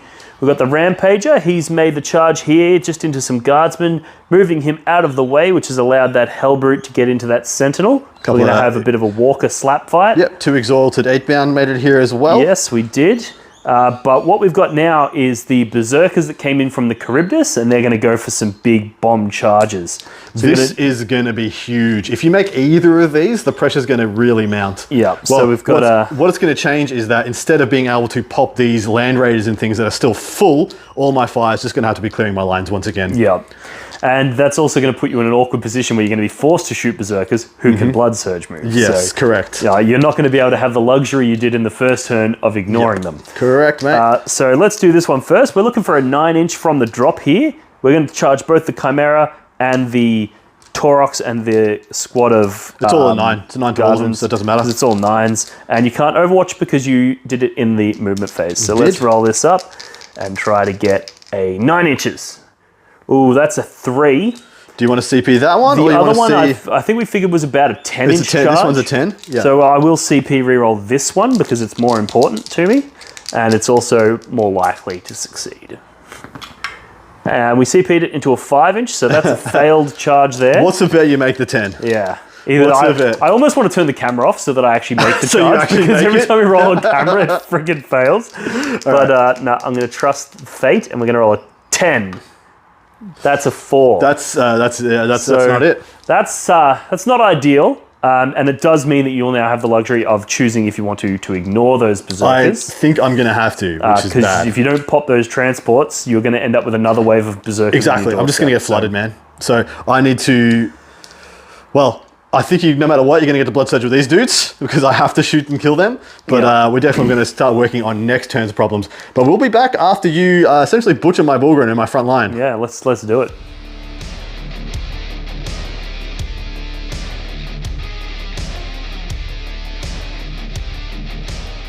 Alrighty guys, we've got some melee madness happening here. We had the Exalted 8-bound killed an infantry unit, and then I spent a CP to make a Blessings of Corn roll, and I used that to get sustained hits, because earlier in the phase I got Advance and Charge +2 move, and now I also have sustained hits, which is really going to dial it up when these Berserkers go into these Bullgren, because they need to die, because they are holding the lines. So over here I have prepared our dice. We also had a Rampager kill some stuff, not much else because we failed a few of those key charges. Rampager went first. X8-bound went first and killed them all. The Rampagers piled into the Chimera. Yep. But the Exalted 8-bound chose not to pile into the Chimera and instead go towards the door. So they're the Yes. first unit making a bum rush Yes. for the objective. Because the idea is I want to place pressure on you, because if I can get in that door, you lose. Anyway, I'll talk about it in my moving phase. But there's some spice going on here. It's and it's not good for me.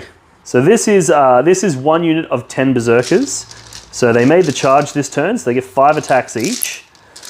And then we've got 4 attacks each on the 2 Eviscerators, which are these black dice. We're hitting you on 3s. we're going to spend a CP here to get +1 to wound because there is a character in the unit. What toughness are the Bullgren? Toughness 5. Toughness 5. So we're... At least I'm pretty sure they're toughness 5. They might be toughness 6. Does that change anything if they're toughness 6? It does. It does, okay. Do you want to just pause? We'll pause it here for a sec and we'll find out. Or you think you can multitask? I can multitask. I'm talented. Okay, let's see.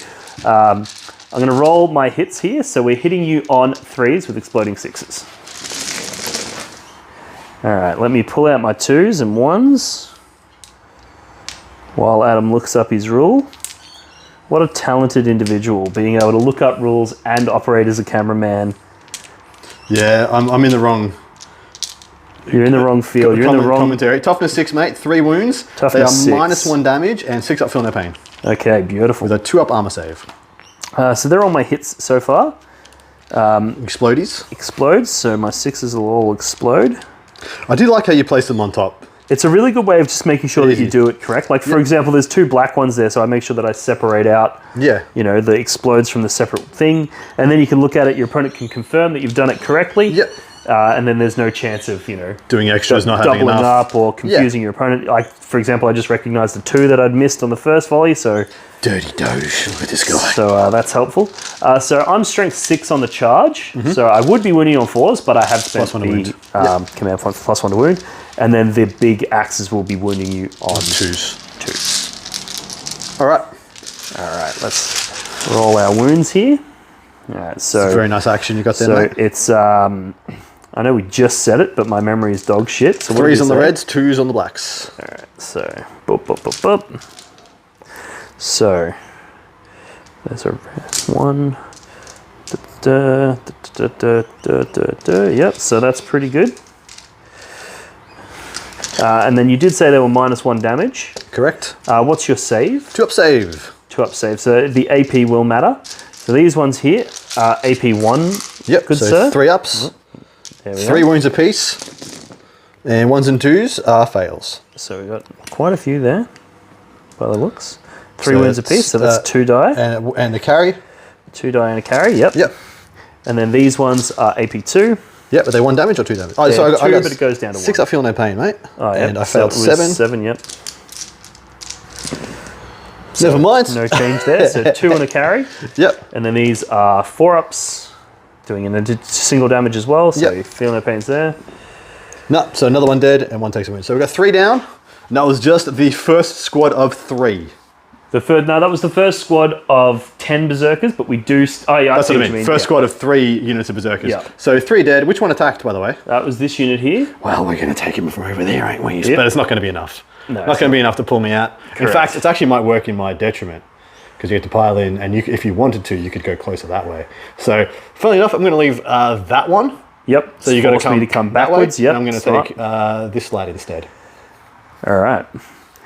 So if we did 3 there, how many have you got left? You've got 5 left by the looks of it. Yep. So I think we're going to have enough to kill it. Yeah, because the spawn killed 1 last turn when they fall back. Yes, correct. Yeah. So I think we've got the damage to do this. But yeah, so we'll come back in a moment. We'll roll it out off camera because otherwise we'll be here for half an hour. Forever, yeah. So we'll roll it out. We'll let you know how we go. Alrighty, guys. You saw what a unit of 10 can do with a strat. Unfortunately, when you have another 2 units and Chaos Spawn, because we didn't have the stratagem support on these ones, it wasn't quite enough to destroy the unit.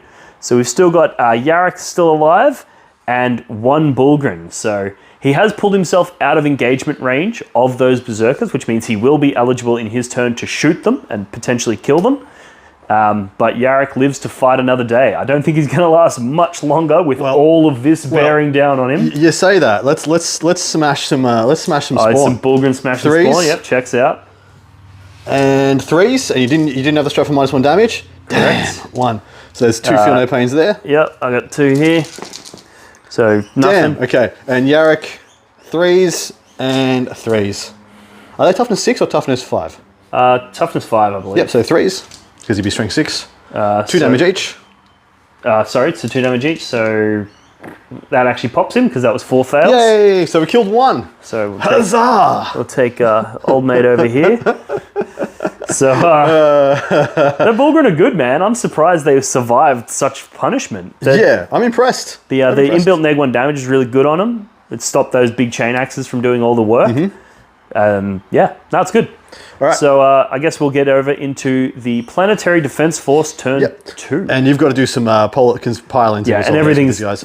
straight Gunning towards that door, which is about to disgorge another 50 or so guardsmen. Yeah. I'm going to see what move. Actually, move is going to be big there. We'll see what I roll, but I'll be right back. All right, cool. See you guys.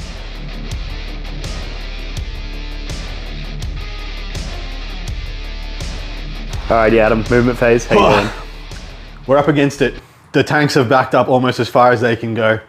This unit got a nice, decent move. I didn't advance them all that much. Because you're planning to shoot me, First rank fire. We can't do 2 orders, but first rank fire. Second rank fire. So just the first rank fire. Yeah, just first rank fire. So this is the unit that was back here. They've moved up, and then we've disgorged, as you say. We've bunched them up a little bit for the sake of, we're doing some things for the sake of sanity. Yarrick and the Bulgren have fallen back. These guys just getting in the way. It's going to be really interesting. I'm going to shoot this entire unit into these guys and hope they don't blood surge into combat with me. I need to kill these in single activations. Yeah. So I've got a single Baneblade to try and get a bigger squad. But this is the issue, right? I'm shooting not this. Look at it. Yeah, and I think the turn that we disembark everything there is going to be absolutely fucking chaos. I've killed, 3 rhinos out of the future problems? Yeah. Otherwise, I've just been digging up. These 8-bound under here need to be taken care of. He's staying in combat because it doesn't matter, you can just shoot out. We've got some things I'm hoping to happen, like this Macarius Vulcan popping a 10-man. Sorry, Macarius Vulcan popping a 10-man. The Stormlord popping a 10-man would be very nice. And then what I want is this back battalion and the artillery from here, the Basilisk and Manticores, to start getting some of this stuff done. I don't know if I can afford to shoot at land raiders. I don't actually know if I can, but we'll see. So we can still get the line. The line is still being re-established somewhat, but it's once again, it was here, now it's 6 inches back, now it's 6 inches back again. Yeah. So the attrition is occurring, but the next wave is coming out, and we'll see. If I have as good a shooting turn as you had, we're rosy. We're cherry ripe. We'll just make sure we don't record too much of you shooting, because every time we get the camera, none of it. You get to see the dice go cold. We'll see some. We'll pick a couple things to roll out on camera for you. But let's jump into the shooting and let's make some decisions.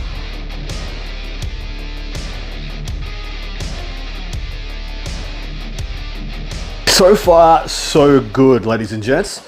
We've picked up the 2 Contemptors over here, which are a bunch of amalgam of fire over there. Finished off the last 2 of the spawn, and then we've also killed, a Hellbrute. We killed the Knight. The actual Rampager. Literally, the first activation was the Vanquisher going into the Knight, and he popped it. So I was very happy with that. And then, we've got a Hellbrute down. We did pop a Rhino here as well. Yep, we've got some Berserkers jumped out there. Then the 2 Contemptors. The Sentinels that I refreshed came on this turn. They're making a bit of a wall. They're 7.1 away, so no matter what happens here, there'll be no blood surge. Should they have? Well, they won't make it to them. They'll get the distance at least. I've got 3 activations left. I've got the Stormlord. Yep. Who could shoot everything into this and try and pick it up. He's already gone, and he's done a couple of chip wounds, and then the multi-melters and las cannon went into that Rhino. So I think he's taken 3 wounds. So the Stormlord can go into there, or it can go elsewhere, but I want to leave that one till last, because we've got the Macarius Vulcan here, who I have spent the CP. I shot 1 lasgun into here. Yeah, this is really interesting.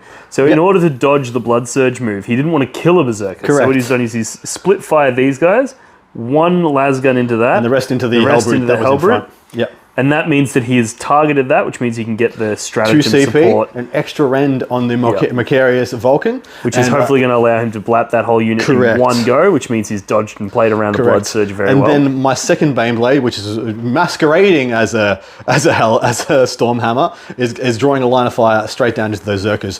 So, but we'll see. That one has a lot of options as well. Can go into these those Zerkers here, more of the Hellbrutes. We're going to do this Macarius Vulcan though. It's got take aim on it. And it's got +1 rend. So I'm doing the heavy bolters at the same time, because it's all going to be winning on 3s. It's all going to be hitting on 3s. It's all going to be rend 2 damage. So it's just all the same stuff. And they've all got, exploding hits. So 1s and 2s are no good. 6s explode. I'm seeing a few 6s, but I'm also seeing a few 1s and 2s. We'll do your trick, mate. That's a good trick. Not too bad. So only 3 missed on those metrics. There's 1 in there. And then this is 3s to wound. At AP2, 2 damage, and I want to smoke all of them. Oof. But that will not be smoking all of them. The camera strikes again. There's And another these one in there. are 5s, mate. So 5 up saves. And then I've got some stubbers. Oh, my they God. they love me. 3 dead. I might as well roll that blood surge. Let's see what All happens. right, let's do it. Let's roll a red dice for blood surge. Do not Seems roll high, appropriate. man.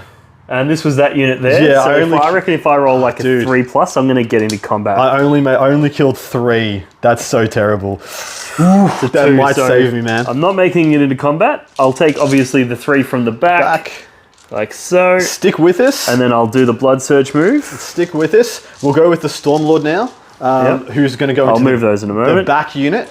I believe he's got exactly the same gun. So that was the Vulcan into those. Yep. And then you're going to do this Stormlord into the same unit. No, the one in the middle. The one in the middle. One in the middle. Also, we're gonna shoot that big guardsman squad off camera into the one in front of him Because that's like fucking 400. It's just too many shots. 400 And las guns, which nobody wants to see. Nobody wants to see that. I don't want to see that. But here's the Vulcan. Once again, they're both the big guys have been take aimed. The Baneblade to the left has not got anyone on it. Yep. No buffs. So this will be hitting on 4s because -1/+1 because I'm in combat. Yep. 4s, exploding 6s. Dude, not bad actually. Yeah, not bad for hitting and on then 4s. 3s. And those will be only -1 on these, so you'll have 4 ups. Look at that though. I got another 3, 50%. That's on the middle squad. The one, this one over here. Yep. So blood surge move on these lads. Well, I've got a couple of heavy have you bolters still got left. more shooting I from that? got more shooting From the left. same vehicle? And the Okay, las cool. cannons are going to go into the turkey. So that's 3 casualties so far. Oof, that was no bueno. 1 hit. No wounds. Why are we on count? Oh, it's twin linked. Yeah, cool. 1 wound. -1. Another one down. So we've lost 4. Then we've got a bunch of heavy stubbers. I'm not even going to bother with heavy stubbers. And 2 las cannons into the turkey. No hits. Yep. So blood surge move. 4 inches. because they won't be able to make it anything. No. And there's only 3 left in that squad now, or 4 left. And then we just got that Baneblade down the back, who is going to. Does he want to finish off one of those squads? Which one can he see? I mean, or does he want to hit this big squad? I worry that if you hit this big squad, you're not going to kill it, and I'm just going to blood surge up. He can see this squad, yeah. Yeah. They're blood surging forward 2 inches. They're blood surging forward 4 inches, and they lost 4 guys. If you take the 4 off the back, he won't be able to see this squad. So he's going to go for this one. Yep. All right, 3d6 from the big cannon. Those 4 dead. And it'll be +1 for blast. So +2 there, 3 there, and then 5. It's not a bad roll. And then not a bad 1 roll for the at all. blast. These are 4s and 2s. Ooh. Are these sustained or? Nope, none of that. 2s, -2, 3 damage. So everything wounds. Yep. These are 5 2, ups. so Yeah, 5 you'll get ups. cover, so 4 ups for sure. 4 ups on these. Come on, Dice, you know what to do. 1, 2, 3, 4, 5. That'll be the squad, mate. Or have you got 1 left? That was into this squad here. Yep. Nope, you got 1 left. Has 6 guys. Demolish your cannon. 1 shot. 4 shots. Because Yeah. Yep. 1 hit, 2. It's a 6 up or D6 damage actually. Get out of my table. Okay, we got cool. a squad. So that's this unit. Pretty pathetic. You got lucky. If that blood surge move had made it in, you wouldn't have been able to shoot them. I would have had to shoot the 20 man. Yeah. Which would have been better blast wise, but yeah, that was unders. So we're gonna do that big squad of guardsmen, and now the question is, do I go for the 3 man or do I go for the big one? Yeah, you got to do the mental maths to figure out whether or not you think you can kill that big squad in 1 volley. Because if you can't, you're probably better off going for the 3. So here's a question as well. Yeah, I've got my basilisks left. I just realised the bassies haven't shot. And so I could shoot 1 bassie here and give them -2 move, advance, and charge. And shoot there and give them -2 move, advance, and charge. That's not bad. Is that better than you rolling a 6 on a blood surge? Well, you're minusing 2, but you're giving me D6 a blood surge move, so it's actually probably not great. So if you roll a 4, it's a net 0 off everything. If you roll below a 4, I've taken at least an inch off your potential move on your blood surge. Yes. So questions. Yeah. None of these are good answers.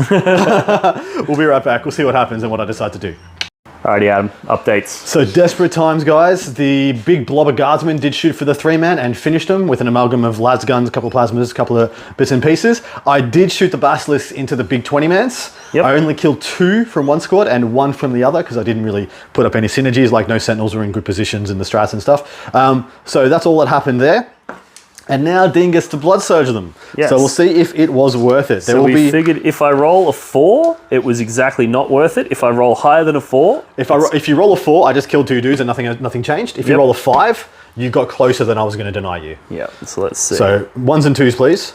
That works. So that cost you at least 2 inches of movement. And that's for the unit closest to me. And the other one? And now for the unit over on that side.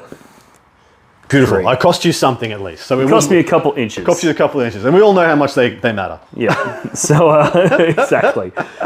So now we're going to jump over into my movement, unless you have any charges you want to do. No, not at all. And just add those blood surges onto their move. So we'll catch you in the movement phase. Yep.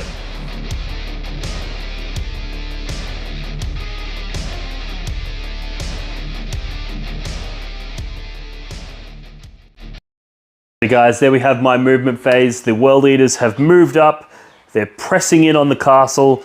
We've got this big unit of Berserkers. Even though they did get that -2 to their move, advance, and charge, they still got a total, I think, of 14 inches of movement, or 13 inches of movement. Auto 6 advanced, yeah? Yeah, so I did the auto 6 advance, and then +2 to my movement phase, and advance and charge has allowed me to basically take them from the Charybdis that was here and send up the table. Then that Charybdis has moved out of the way, allowing these brass scorpions to come up this way, hoping to get into this artillery piece and take out those threats. Then we had basically all the Land Raiders have moved up. There's Khan, the Betrayer, in this one here, and he's desperate to be the first one through that door. So he's coming up, and there's also plenty more around behind him. The Rhinos, remaining Rhinos have moved up. The Kitans have moved up. The Reavers moved up. Predators moved out of the way. Are you saying that World Eaters moved forward? Yes. Towards combat? Unbelievable strategy. Yeah. You should, yeah. Mind blown, guys. Even though most of the damage that I've done in this game has been through shooting. But, it has, yeah. I think that's because you're able to throw out those screens layer after layer of guard that I'm getting through, but you're going to run out soon because there's only so many models. Exactly right. We've also had the Berserkers over there. They moved forward. I had to roll for their advance because I used the stratagem on these, and then I rolled a 6 over there. So absolute bullshit. Yeah, even through the -2 to the move, advance, and charge, these guys are still very fast. The Mauler Fiends have moved up. We've got a bit of a fucking traffic jam happening here. Correct. And that more or less sums up my movement.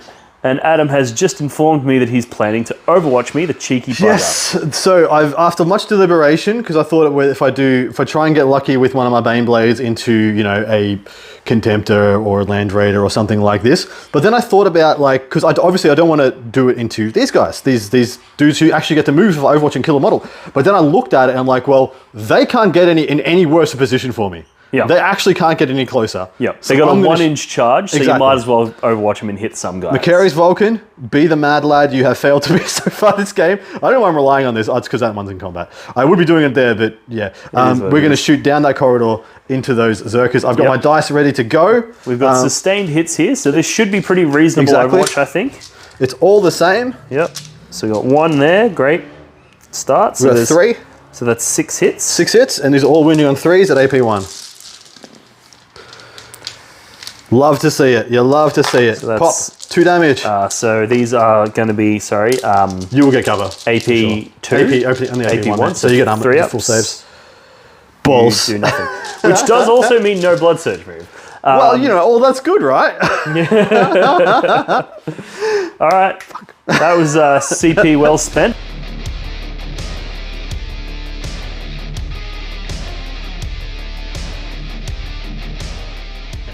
Let's do some shooting, I guess.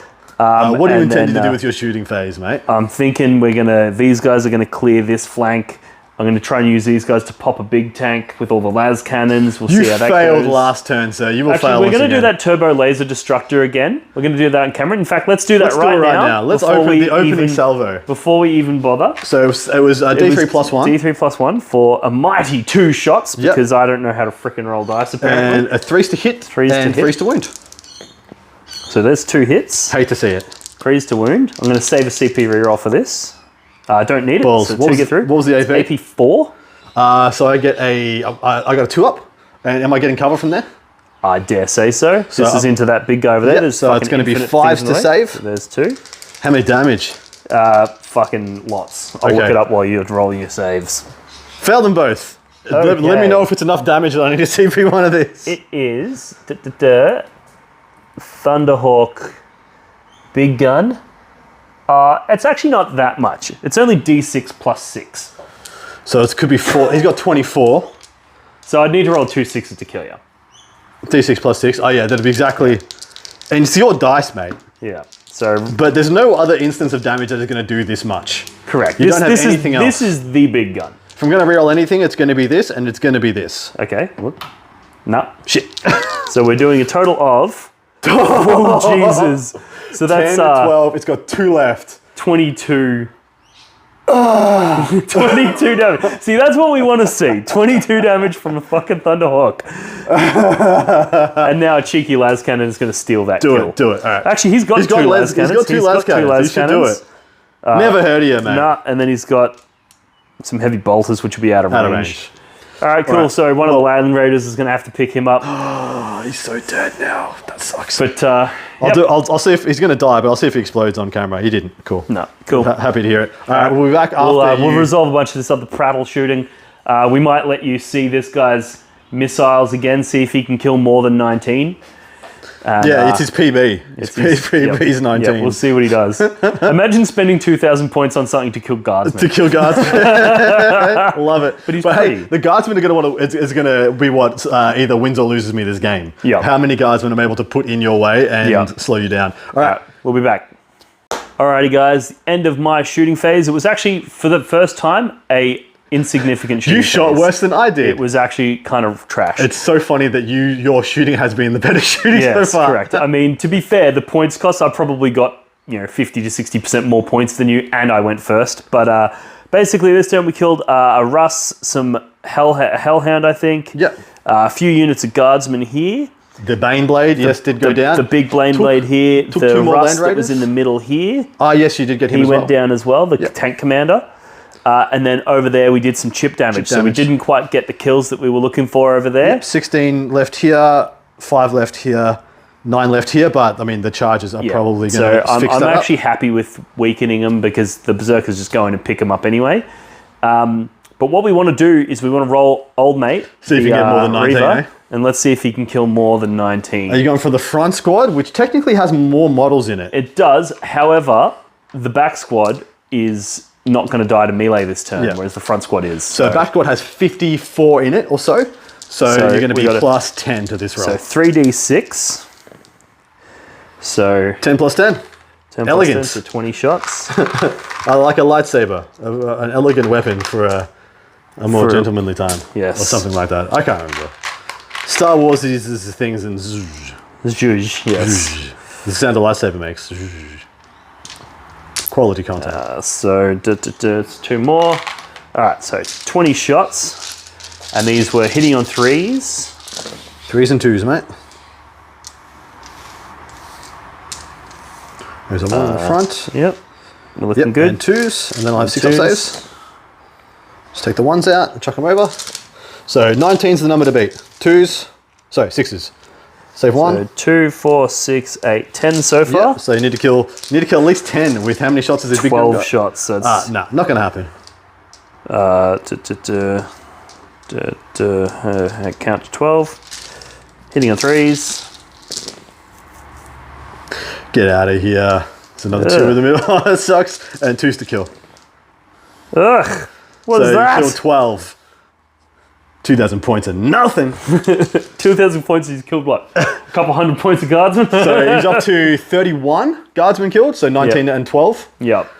It's just a shame his weapons being strength 8 means that he's of no value into the vehicles. Yeah, exactly right. I just want to demonstrate something. So this is my Baneblade in his drawer. Strength 8. There's a Baneblade.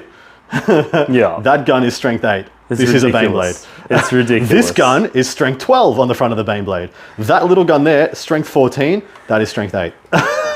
It's ridiculous. But size, it is what it is. Well, it just means that in truth, size does not matter. Yeah, checks out.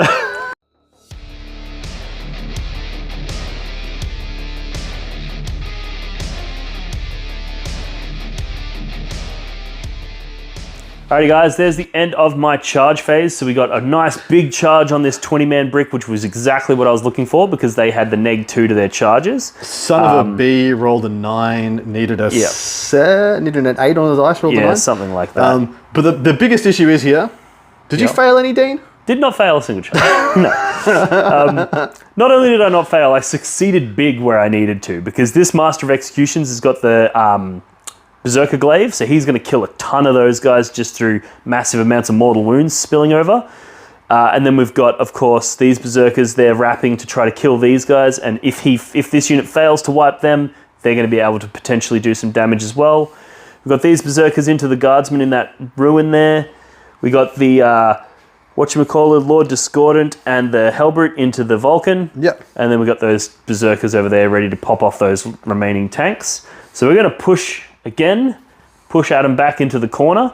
It's disappointing that we've still got this brick of Guardsmen to get through, and then there's going to be another brick coming on next turn, so there's still plenty of bodies that we're going to have to chew through if we're going to make it into that bastion. So we've got a lot of work to do, but I think we have the tools to do it. Now, you were very confident in this Master of Executions doing the work, and we're going to roll that one. Probably only one we're going to roll on screen yet. Yeah, I think the rest of them are pretty straightforward, but we're definitely going to roll him out. So you want to do it right now? Yeah, we might as well do it right now. So tell us, I've never heard of this dude. What makes you so confident? I think it's completely reasonable to expect him to kill about 20 Guardsmen. So what he does is he's got 5 attacks on his profile.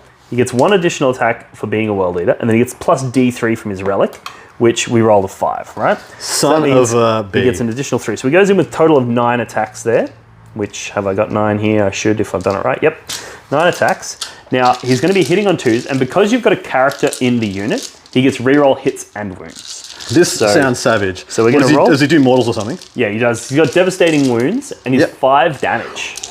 What the fuck? How's he got 5 damage? So that's the relic gives him plus D3 attacks and damage. So Plus we're hitting on 2s. Oh, so we got 3 plus 3 attacks and plus 3 damage. Yeah. Okay, I get it. So we're hitting on 2s with rerolls, and we got sustained hits this turn. So we take out that one that we missed, but we pop in and we get reroll hits. So we're going to reroll that. Don't make another 6. Cool. So we got 2 hits, and then we got 2 sustains, right? So now he's hit out of his 9 attacks. He's got 11 hits. He's hit you 11 times, right? Yep. And now he's wounding you on 2s. And you're just fishing 6s. And a fishing for 6s. So, whoop. So we got 3 6s there, and then we're re-rolling wounds. Everything. So that... Is that 30? That is 30 mortal wounds. 35 dead. And then 5... What's his rend?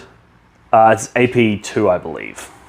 Okay, I think I get it now. Yeah. So what in that's the shit? 35 dead guys. And guess what? He is only 105 points. Okay, so these guys have, it's a 20 full, so I've killed like 1 or 2 from there, but a 20 man would have 100 attacks, yeah? Is what you told me before? Yes, yeah. Yeah, I'm scooping the squad. So yeah, this one guy, and that's why I modelled him with the glaive from the Exalted 8-bound kit. He looks sick. So so putting in perspective, there is 6, that's 10. 5, there's another 10. 5, there's another 10, and then another 5. Yeah. And that's just what he killed. Yeah. That's literally, so it's 35, so yeah, there was like close to 60 in the squad. So he just goes in and spins around in circles with that chain glaive and just cleans the fucking house. Yikes, okay.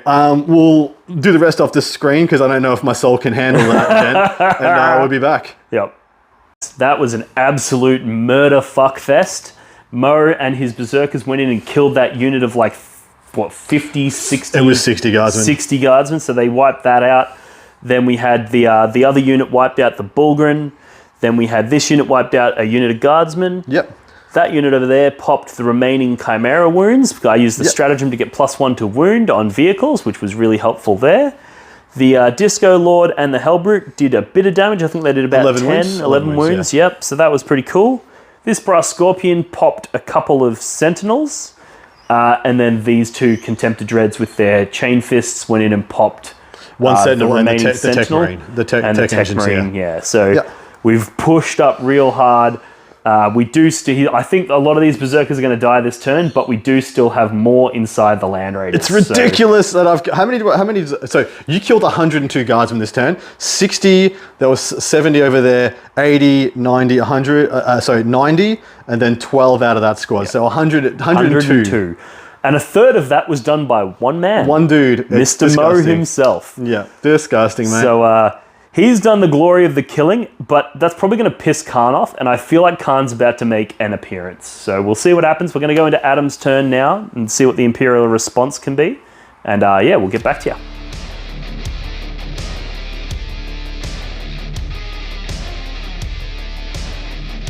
Alrighty, Adam, talk to me. How we doing? Okay, so times are tough for the Steel Legion or the Cadians. Pretty sure none of us are making it off this rock alive, but we can ensure that the civilian population is secure.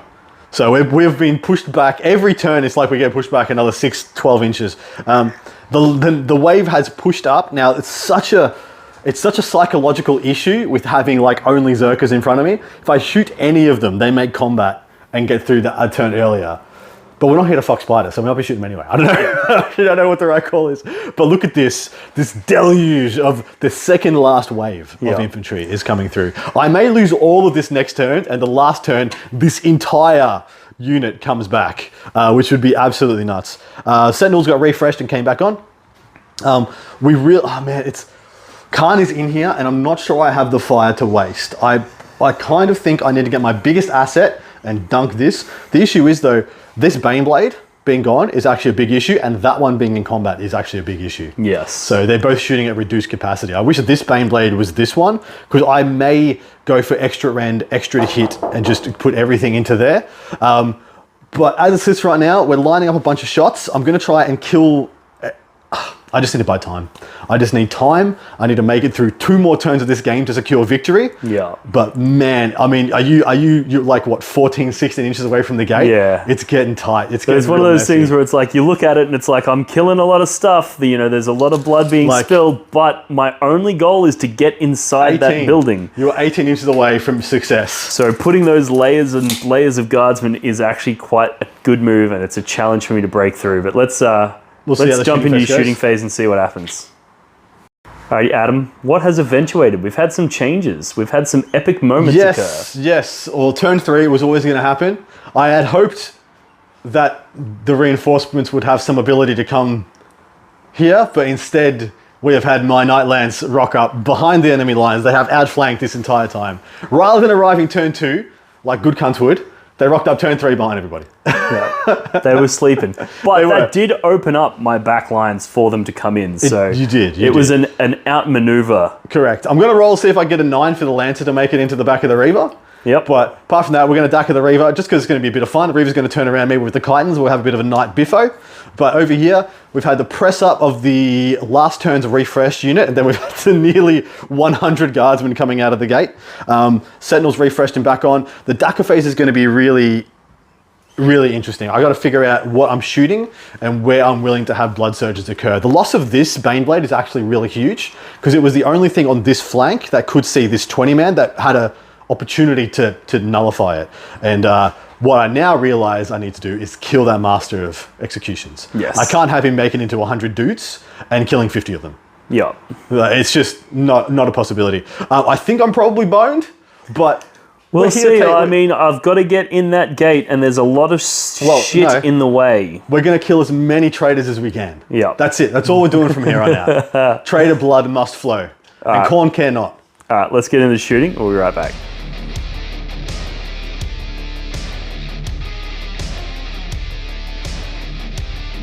All right, guys. I've actually had a pretty legit shooting phase. We've picked up a Contempt over here. We've done, I think, 6 to 8 wounds on this. He's got, what, 14 left or something? Yep. We did 9 wounds to Khan's Land Raider. I was hoping for a little bit more, but beggars can't be choosers at this point. I have not shot anything at this 20-man because I didn't have a single activation. I was going to do anything legitimate, and it was just going to put Dean a turn ahead of the damage dealing. We did, however, pick up the 10 men that was here. We picked up the Hellbrute and the Lord Discordant there. Yep. And then we've killed 15 out of the 20 there, but they did Blood Surge into the Macarius. Yep, so that's only got 5 wounds left, so it's entirely possible that I kill that. Not likely, but possible.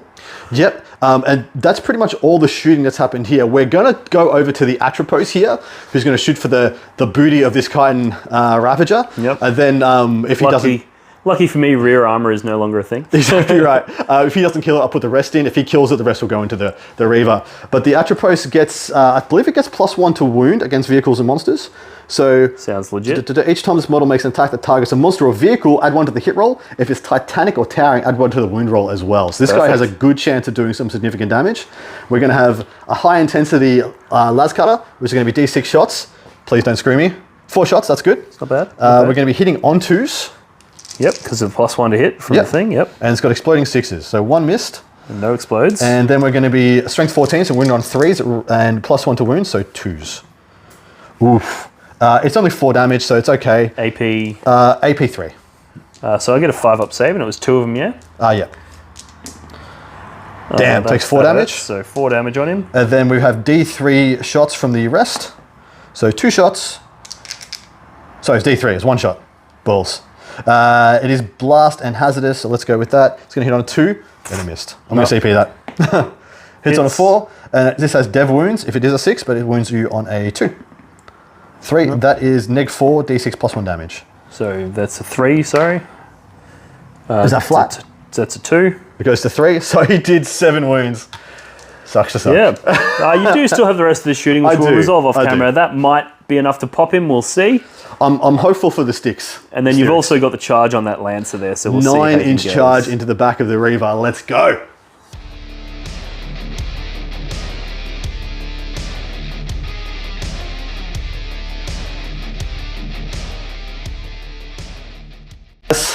Lancer needs a 9 into the back of the Reaver. Let's go. Yes! What's that, a 10-inch charge? I wonder where that lance is going. I'm spending a CP and he's going to tank shock. Oh no, he's tank shocks for free. Thank you very much. Cool. I don't know how tank shock works. I can't remember, but I think it's a bunch of mortals. No, you roll way more dice than that, bro. Oh yeah. It's like your strength plus a number. Your strength. Let's pull it up. You want to pull it up, or you want to just fucking roll? I'm just going to roll it. It's I think it's you roll your strength plus a number plus 2, and then it's every 5+ is a mortal. So your strength 1, 2, like 14, 3, 4. Right? Sure. And I can only do 6, right? Yeah. Yeah, he's already done 6. I think he's just gonna. He's already done 6. We'll stay with it. I'm going to pull up his attacks real quick. You'll notice, guys, we're getting a little bit sloppy. It's been like 14 hours or something like that. Yes, it has. And we've still got another fucking 2 turns to go. So. You'll have to bear with us. Trust the Sniper Lancer. Fucking long day. Melee weapons, 5 attacks at strength. So it was strength 20 he was going to be rolling on. So let's just say you took the 6 mortals. Yeah, of course. Because you almost certainly did. Hitting on 2s, which are +1 to wound. So 1 missed. Yep. And then these is strength 20 with lance, so +1 to wound. So what's his toughness? It's not going to be 21, is it? No, he's not toughness 21. No. So 2s to wound. I think he's toughness 10. That is really he's toughness 10. He's toughness 12. Oh, no, yeah, sorry. I think he's, But it's 2s anyway. As long as it's not 21, it's going to be 2s. Neg 3, 8 damage. So I think he gets a 6 up in combat. Unless he's got, has he got 2 up armor? He's probably got void shields. I don't think they work in combat, though. They don't. I'll just check for you. So it's going to be, did you say 8 damage? Yes, he has a 2 up, so it was 5 up save. So you made that. Yep. They're 16 damage. Ooshed. So it's a big chunk out of his bumhole. So not enough to kill him. You do realise what this means. This means I get to punch you back. Punch me back. So you took 6 plus 16. So you took 22 wounds there, mate. Let's have a quick look-see here at... I'm just leaning back so I can look at my melee weapon. Reaver Power Fist. So he has 6 attacks. There you go, mate. 6 dice. He's hitting you on 4s, for fuck's sake. I'm -1 to hit in combat for being a Lancer. Wow, what a prick. All right, 5s. hitting your 5s. Okay, Damn, well there's 4 fucking they're not 6s. exploding hits, if are only they? he had sustained. No, he doesn't. But he is strength 20. So 3s. So it's 4 wounds. Sorry, 4 wounds. I'm fucking trying to camera and look at the rules at the same time. So he has a 5 up. And he's neg 4, 14 damage. Let me just double check I didn't lie about his -1 to hit thing. It's not going to matter because you're going to fucking die. Oh, that's anyway. true. Not gonna matter. You didn't roll any 5s anyway. You're going to die anyway, bro. Oh, so I'm looking at you're looking at your data sheet, dude. Does he have? You got an invuln save in combat with that shield? I surely? do. I Pretty do sure it's believe a he has. 5 up. He has. I think he's got 4 up, mate. Ooh. Yeah, 4 up invuln. All right, roll. Okay. How many damage each? 14 14 each. each. So that's a dead lancer. He is dead. Yeah. Does he boom? Does not boom. Does not boom. That is hilarious. I mean, it is a titan's fucking fist. You'd hope so. It's as big as the guy. Yeah. But yeah. All right. Well, I mean, I half killed you. Bits and pieces falling off everywhere. We'll be back soon. The wheels are most certainly coming off at this point. But yep, so that was an interesting fight phase. We'll jump into my movement and we'll see if I can breach these gates.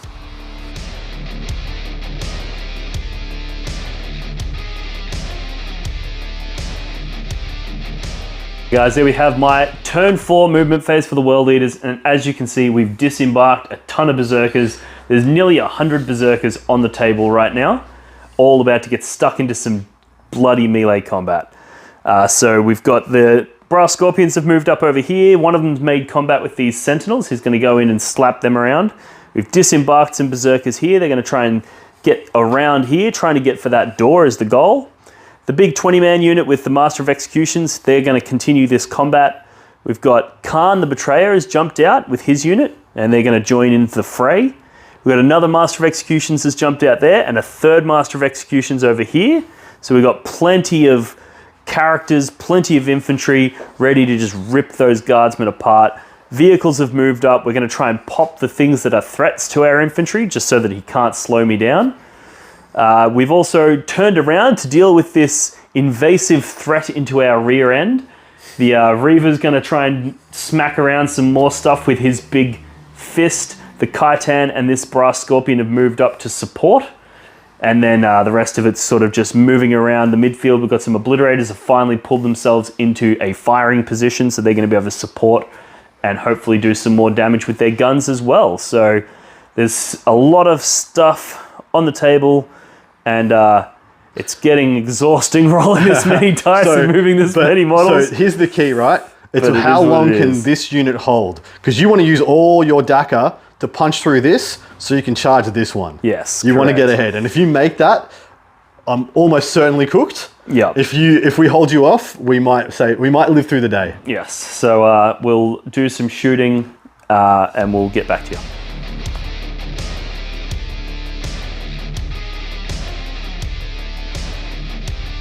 Alrighty guys, another pretty epic shooting phase for the World Eaters. So we did a Forge Fiend into this unit of 50, which when you're D3 blast and you're shooting into a unit of like 50 or 60 guardsmen, you get an ungodly number of shots. Yeah. So they almost wiped the unit and then we picked it off with the remaining bolt pistols. I decided not to shoot into this big unit because I want to try and charge, because my goal is to get inside that door, so I need to get closer. So I'm going to use the charge move to get closer to my target. We did some Brass Scorpions shooting down here, killed some Sentinels and a couple of a Manticore. Yep. We killed the Stormlord with all the las cannons. Every single las cannon. So it took a lot, but we got it. Yep. I think there was one of the Forge Fiends went in there as well. The Obliterators popped some tanks down here. Yep. Back here we did the shooting from the big guy and the Scorpion and the Predators and the Vindicators and the Storm Eagles and those Obliterators. 2 units of a blitz, and you killed the Knight I think I only killed 1 tank with that, so that was interesting. Like the Obliterators, D3 shots, rolled a 1. It happens. So the Knight Styrics ended up going down, and now we're going to see the fisticuffs occur. And yeah, so we're going to do fisticuffs there, but we have saved 1 piece of the shooting phase for you guys, which is going to be the Turbo Laser Destructor, because it's exciting. And it's going to try and pop that remaining super heavy tank. And also you want to do this so that this guy gets +2 to charge. Correct. Gets in here and finishes it off. Because he can sense the blood on the crew inside. So he gets D3 +1, I think it was, if I remember correctly. So 3 shots. Hitting on 3s. Oof. CP reroll one of those, because fuck it. Yep. Hits. Wound on 3s. Correct. That's a 4. And I think I had a 5 up because I'm going to get cover.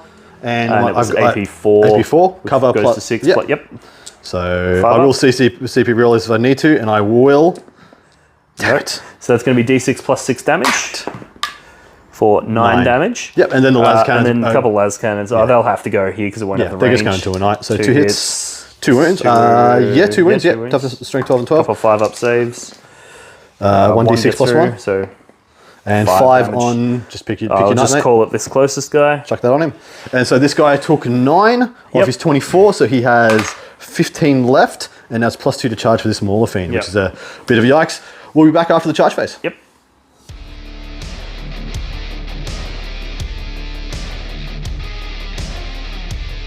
We've done some charges. We've got the Reavers charged the Knights. Fist Brass Scorpions charged in over here. Fist Brass Scorpions charged in over here. The Mauler Fiends charged that big tank over there. But now we're going to do some charges for you on camera. We've got Berserkers. So we needed a 9-inch charge on these guys to get into the Guardsmen. Then we needed a 7-inch from them, a 7-inch from them, a 7-inch from them, and a 4-inch from them. So surely... Any 2 of these is catastrophic. Surely. 3 of these, and it's probably all she wrote. So we're going to a 9-inch 9. charge here. That's an 8, so that'll fail. We need a 7 here, and this is the one I really want because this is the big 20-man. This is Big Mo. Looking for a 7. That's a it. 7, so they're in. So we'll just move 1 to remind me. Oh, I'm attached to a brass scorpion here. The next do one, that. looking for a 7. That's, Thankfully. I'm going to CP reroll that one into a 7. Damn it. Oh, no. That's 2 units are in. Pop. The next one, needing a 7 as well. Fails. Praise be. And then the last 4. one, needing a 4. That's already enough. the 4. I only see the 3, but that's it. So, Oof. I know you do have a long bomb here as well. I don't know what this one is, but there's another unit behind here, but we'll probably just roll looking it, like see a what 10 happens. or something. It's an 8. I don't Probably think it's an not. Yeah, almost certainly not. 8. Yep. All right, cool. All right. So, I think Yikes. this is going to be enough to get it done because we've got Mo and 40 Berserkers. Into 100 Guardsmen, So, give or take. I dare say that's going to be enough, but let's roll it. We'll at least roll Mo out for you. Let's on just do camera. Mo right now. Let's go. So, let me do the movements. We'll move it all in. Never heard of your movement. Yeah. And then we'll get back to you. Alrighty guys, so we made our charges, we've moved our models up, so all of these Berserkers are ready to get stuck in. Khan's up the front, there's 2 Masters of Executions and like 40 Berserkers. We've already done a couple of combats. We've resolved the Brass Corp. Brass Scorp, we resolved the Mauler Fiend over there. This broke my heart. Yep. You got 6 attacks. You got 6 attacks, 3 wounds. hitting on 3. 2s because you'd taken damage, and then wounding on 2s because he would be the wounding CP. on 3s, but I spent the CP for +1 to wound against vehicles, so wounding on 2s. Put 3 saves on me, and I didn't make any 4+ armor saves. Even with a CP reroll, failed them all, and you put him out to pasture. That was a heartbreaker. It was D6 plus 2 damage, and I rolled a couple 6s in there, so that was pretty spicy.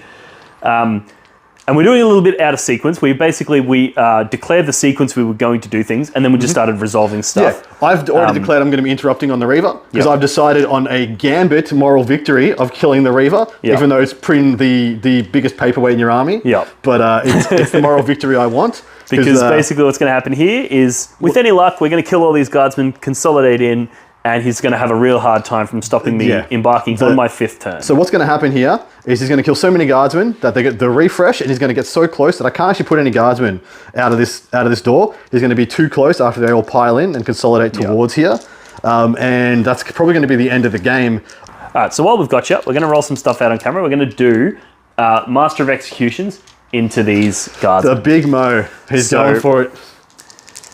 All right, so he's got his 5 attacks on his profile. He gets +1 from his thing, and then he's got plus D3 for another 3 attacks. Could you not? How about you did all that again except not? There's characters in there, so it's 2s again. So it's 2s with rerolls and sustained. So reroll the 1s. Why don't I reroll everything for more 6s? Nah. Reach for the stars at this point of the game. I'm going to hit the stars anyway, mate. Jeez, this guy. And then we've got wounding on 2s with rerolls. This is where you reach for the stars. That's we've got 10 dead already. 6s so far. 15. 15 plus another 6. 21. 21 this time, so not quite as hard as last 35. time. He's killed 56. Yikes. And then we'll resolve all the berserkers off camera because it's nearly 200 attacks there. Yippee-ki-yay. So Yeah. I'm very confident that those guys They're are so dead. fucking dead. They're so dead, man. But we'll resolve that after, and then we'll just quickly flip the camera over. I'll Yep. take it while Adam resolves his interrupt into this. I gotta figure out which one of these is better. It's probably the Atropos with his las cutter because he gets plus to hit and wound against the big lad. But we'll be right back. All right, guys. We've reviewed the rules. Adam's made his decisions on which one of these knights he thinks has what it takes. I do not. So he's got 38 wounds left after the Lancer did 22. Yep. I have 6 attacks from the Atropos, which is going to be hitting you on 2s, wounding you on 3s. The other ones are going to hit on 3s, wound on 4s. So the Atropos is better. So let's go. 2s to hit with sustained hits. Yeah, boy. That's 3 more. That's what we want to see. Bang, bang, bang. And these are going to be strength 14, but plus 1 to wound. So these are 3s to wound, rend 3, 4 damage. Take that one out. Take that one out. You got an invuln in combat, mate? You do not. I don't know. Do not believe you do. I don't think so. Invulnerable save 5+ against ranged attacks only. So those are 5 up armor saves, 4 damage apiece. So take out that one. 1, 2, 3, 4, 5, 6. 6 by 4, 24 more. 24 more. So he's down to 8 takes left. away the 20 and takes 4 from that. So he's on 14. True, 38. Sorry, mate. Yep. So he's on 14 wounds. But now it's my activation. You got your 6 attacks. How do you want to divvy? You want to go 2 into... Because there's Brass Scorpion's still there. So what I'm going to do is I'm going to do... Actually, I'm going to be greedy because fuck it. I'm going to do 2 into each. So, on the front guy. Yep. This guy here. Hitting on 3s. Damn. Actually, he was hitting on 4s, Hitting on wasn't 4s, yeah. Yikes. That wounds on a 3. And So that's 14 damage. yes. Yep, so I'm just going to put 664 on it and we'll work out how many wounds he has later. Yep. And then onto the second one. That sucks. 2 hits. CP that and he's dead. Yep. Which, of course, Is is dead. Yep. Is it boom? Nope. I believe the Atropos might have an invuln all the time, so I'll check that for We'll you. double check that in a minute. Yep. Oh, you can check that while I Yeah, roll. exactly Excellent. And then into the last Acheron, we got 1 hit. Was wounding on 3s or 2s? 3s. 3s. I So do no have a 5 up 3s. invuln on him. Which Next costs one, he is alive. Okay, so we did 14 damage, 14 damage, and no damage. And then we're going to activate with the Brass Scorpion next, but we've got some stuff to fucking deal with over there. So We'll be back. We'll hit you back. There once was some guardsmen here. They're here no longer. What happened? Correct. Well, we saw Mo. He killed, 20-something of them? Yep. And then the remaining 20 berserkers killed the rest. Literally So killed the rest. I think you're overkilled by about couple. 20? Yeah, it was pretty good. Yeah, so that's because that's 100 attacks. Like hitting on 2s. hitting on 3s, but they were getting sustained hits, and then they were wounding on 2s, and it just shreds. So that was cool. We had the interrupt over here. The Reaver took some heavy damage. He put some heavy damage on the knights, and then this Scorpion went in and finished off the other Acheron. So we're going to tick over into Adam's turn now. It's going to be interesting because that Reaver's going to get to fight first because it's an ongoing combat. And then basically Adam has 1 shooting phase to try to kill close to 100 Khorne Berserkers. And if I shoot any of them, they blood surge. So it is going to be really hard. I actually have a feeling that I'm going to try and do the honorable thing, but I'll show you what that is in a minute. All right, sick. Show us what you got.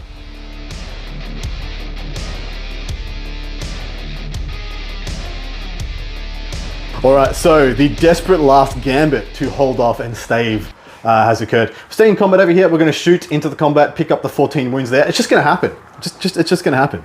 No doubt in my mind that the Atropos is up to the task of finishing this off. What is interesting has happened here. The remaining forces that I have mostly moved and advanced in order to create a cordon wall of tank chassis. These guys had to advance to get here. He has not. The Bassies have. And the Manticore has not. These two have. So shooting-wise, I have this guy, this guy, this guy, the artillery and things, and the heavy weapons, and then the 2 knights over there. I want to kill Khan, and I want to kill the Reaver. They're my 2 moral victories out of this. Khan the Betrayer most likely will be back. He's died before. Khorne won't let him fall for long. But if I can get his skull right here, I'll be a very happy lad. So most likely this Plasmacution is going to go into him. And then those 2 knights are going to go into there. And then I might not even bother shooting the rest because all I'm going to do is blood surge you closer. So we'll be right back with that shooting phase. And we'll see what happens.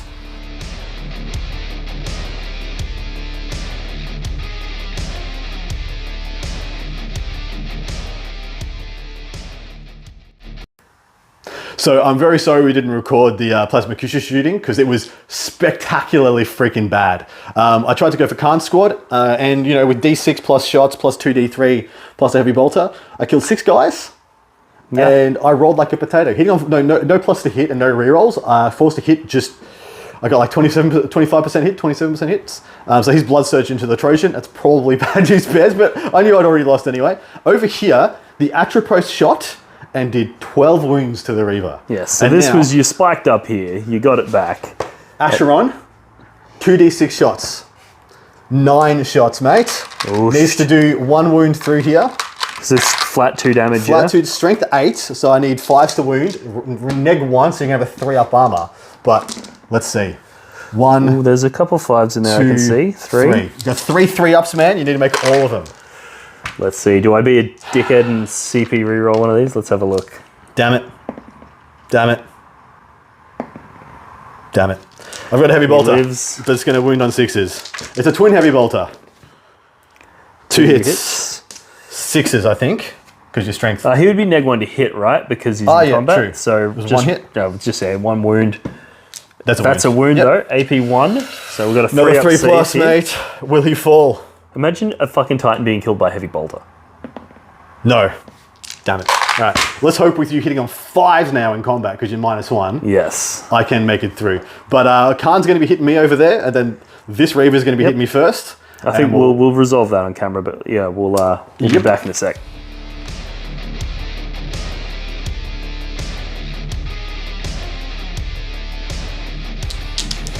Alrighty guys, so we've resolved the fight over there. Khan and his boys managed to pop that vehicle. You spent the CP for +1 to wound, and it was big.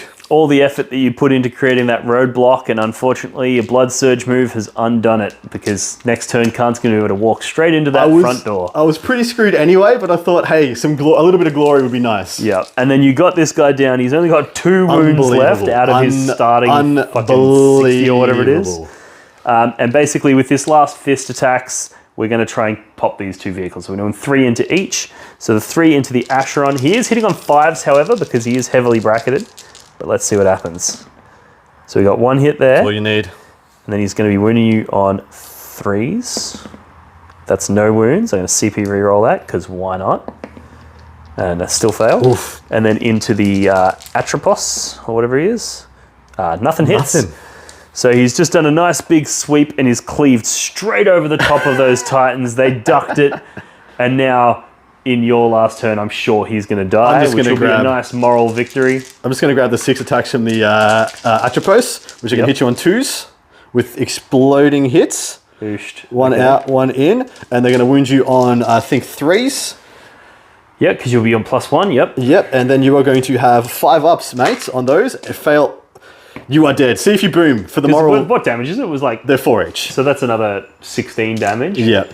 Does he explode though on a 6? It would be hilarious. It's a pretty epic explosion. If he does, you need to leave a crater here for the next game. Checks out.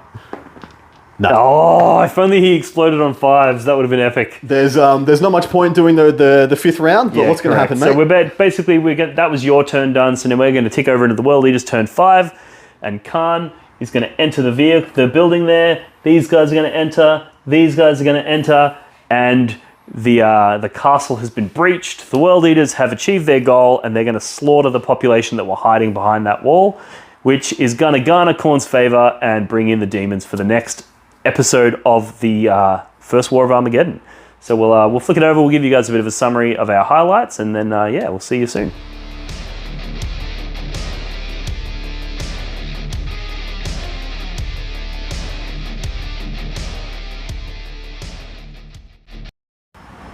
Alrighty guys, thanks for tuning in. I hope you enjoyed that battle as much as we did. It was an absolute fucking slaughtering bloodfest. We had Reaver Titans exploding. We had Masters of Execution picking up handfuls of guardsmen in a fucking row. Really awesome battle. This was the first battle in the War of Armageddon. This is going to be a multi-part battle report series, and the epic scale is just going to go up from here, believe it or not. So make sure you like, subscribe so that you don't miss the next one. But in terms of this one, Adam, any particular highlights for you?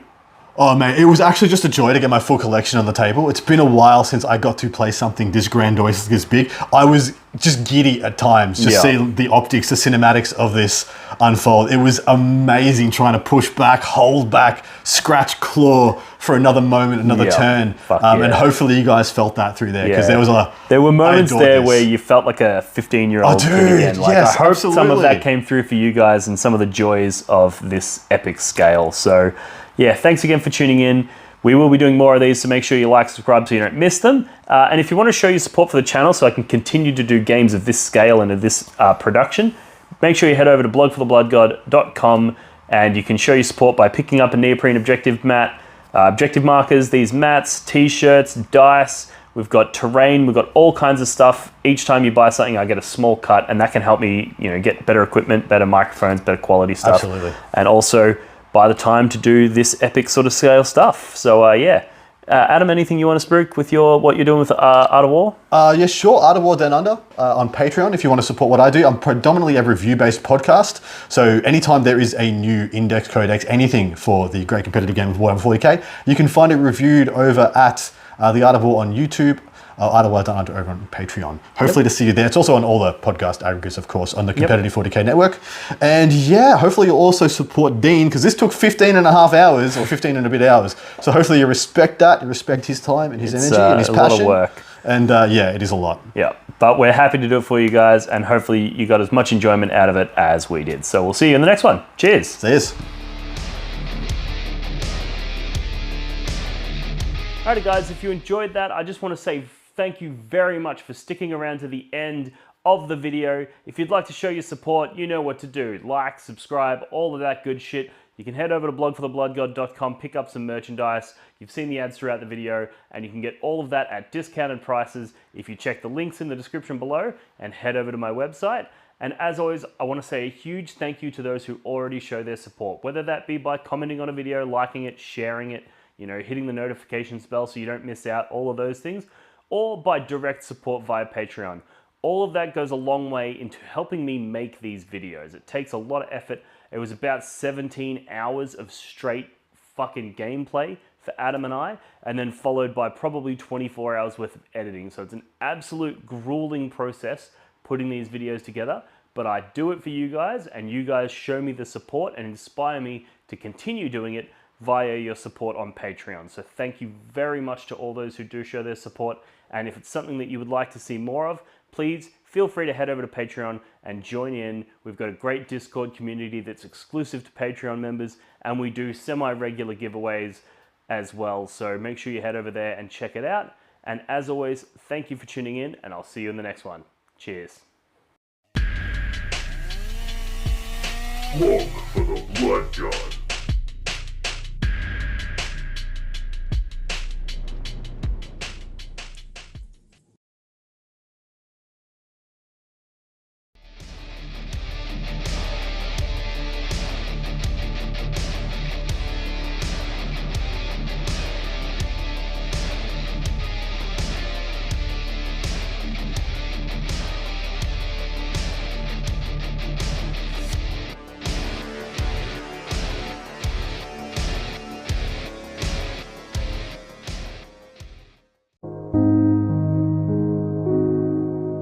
The Warhammer community suffers from some of the most prohibitively expensive essentials in the world, especially Australian content creators. Every single day, Dean wants to create content, but he can't. Suffering from old, worn-out brushes, expensive model kits, and costly software and equipment he can't endure much longer. Just look at this dirty paint water. Would you drink this? Would you let your child? Even a small monthly donation can help provide Dean with clean paint water, basic tools for survival, and access to life-saving information and education. So please, follow the links in the description below and find out how you can sponsor a mad cunt like Dean today and end the suffering. Suffering that is cruel, unsustainable, and your fault.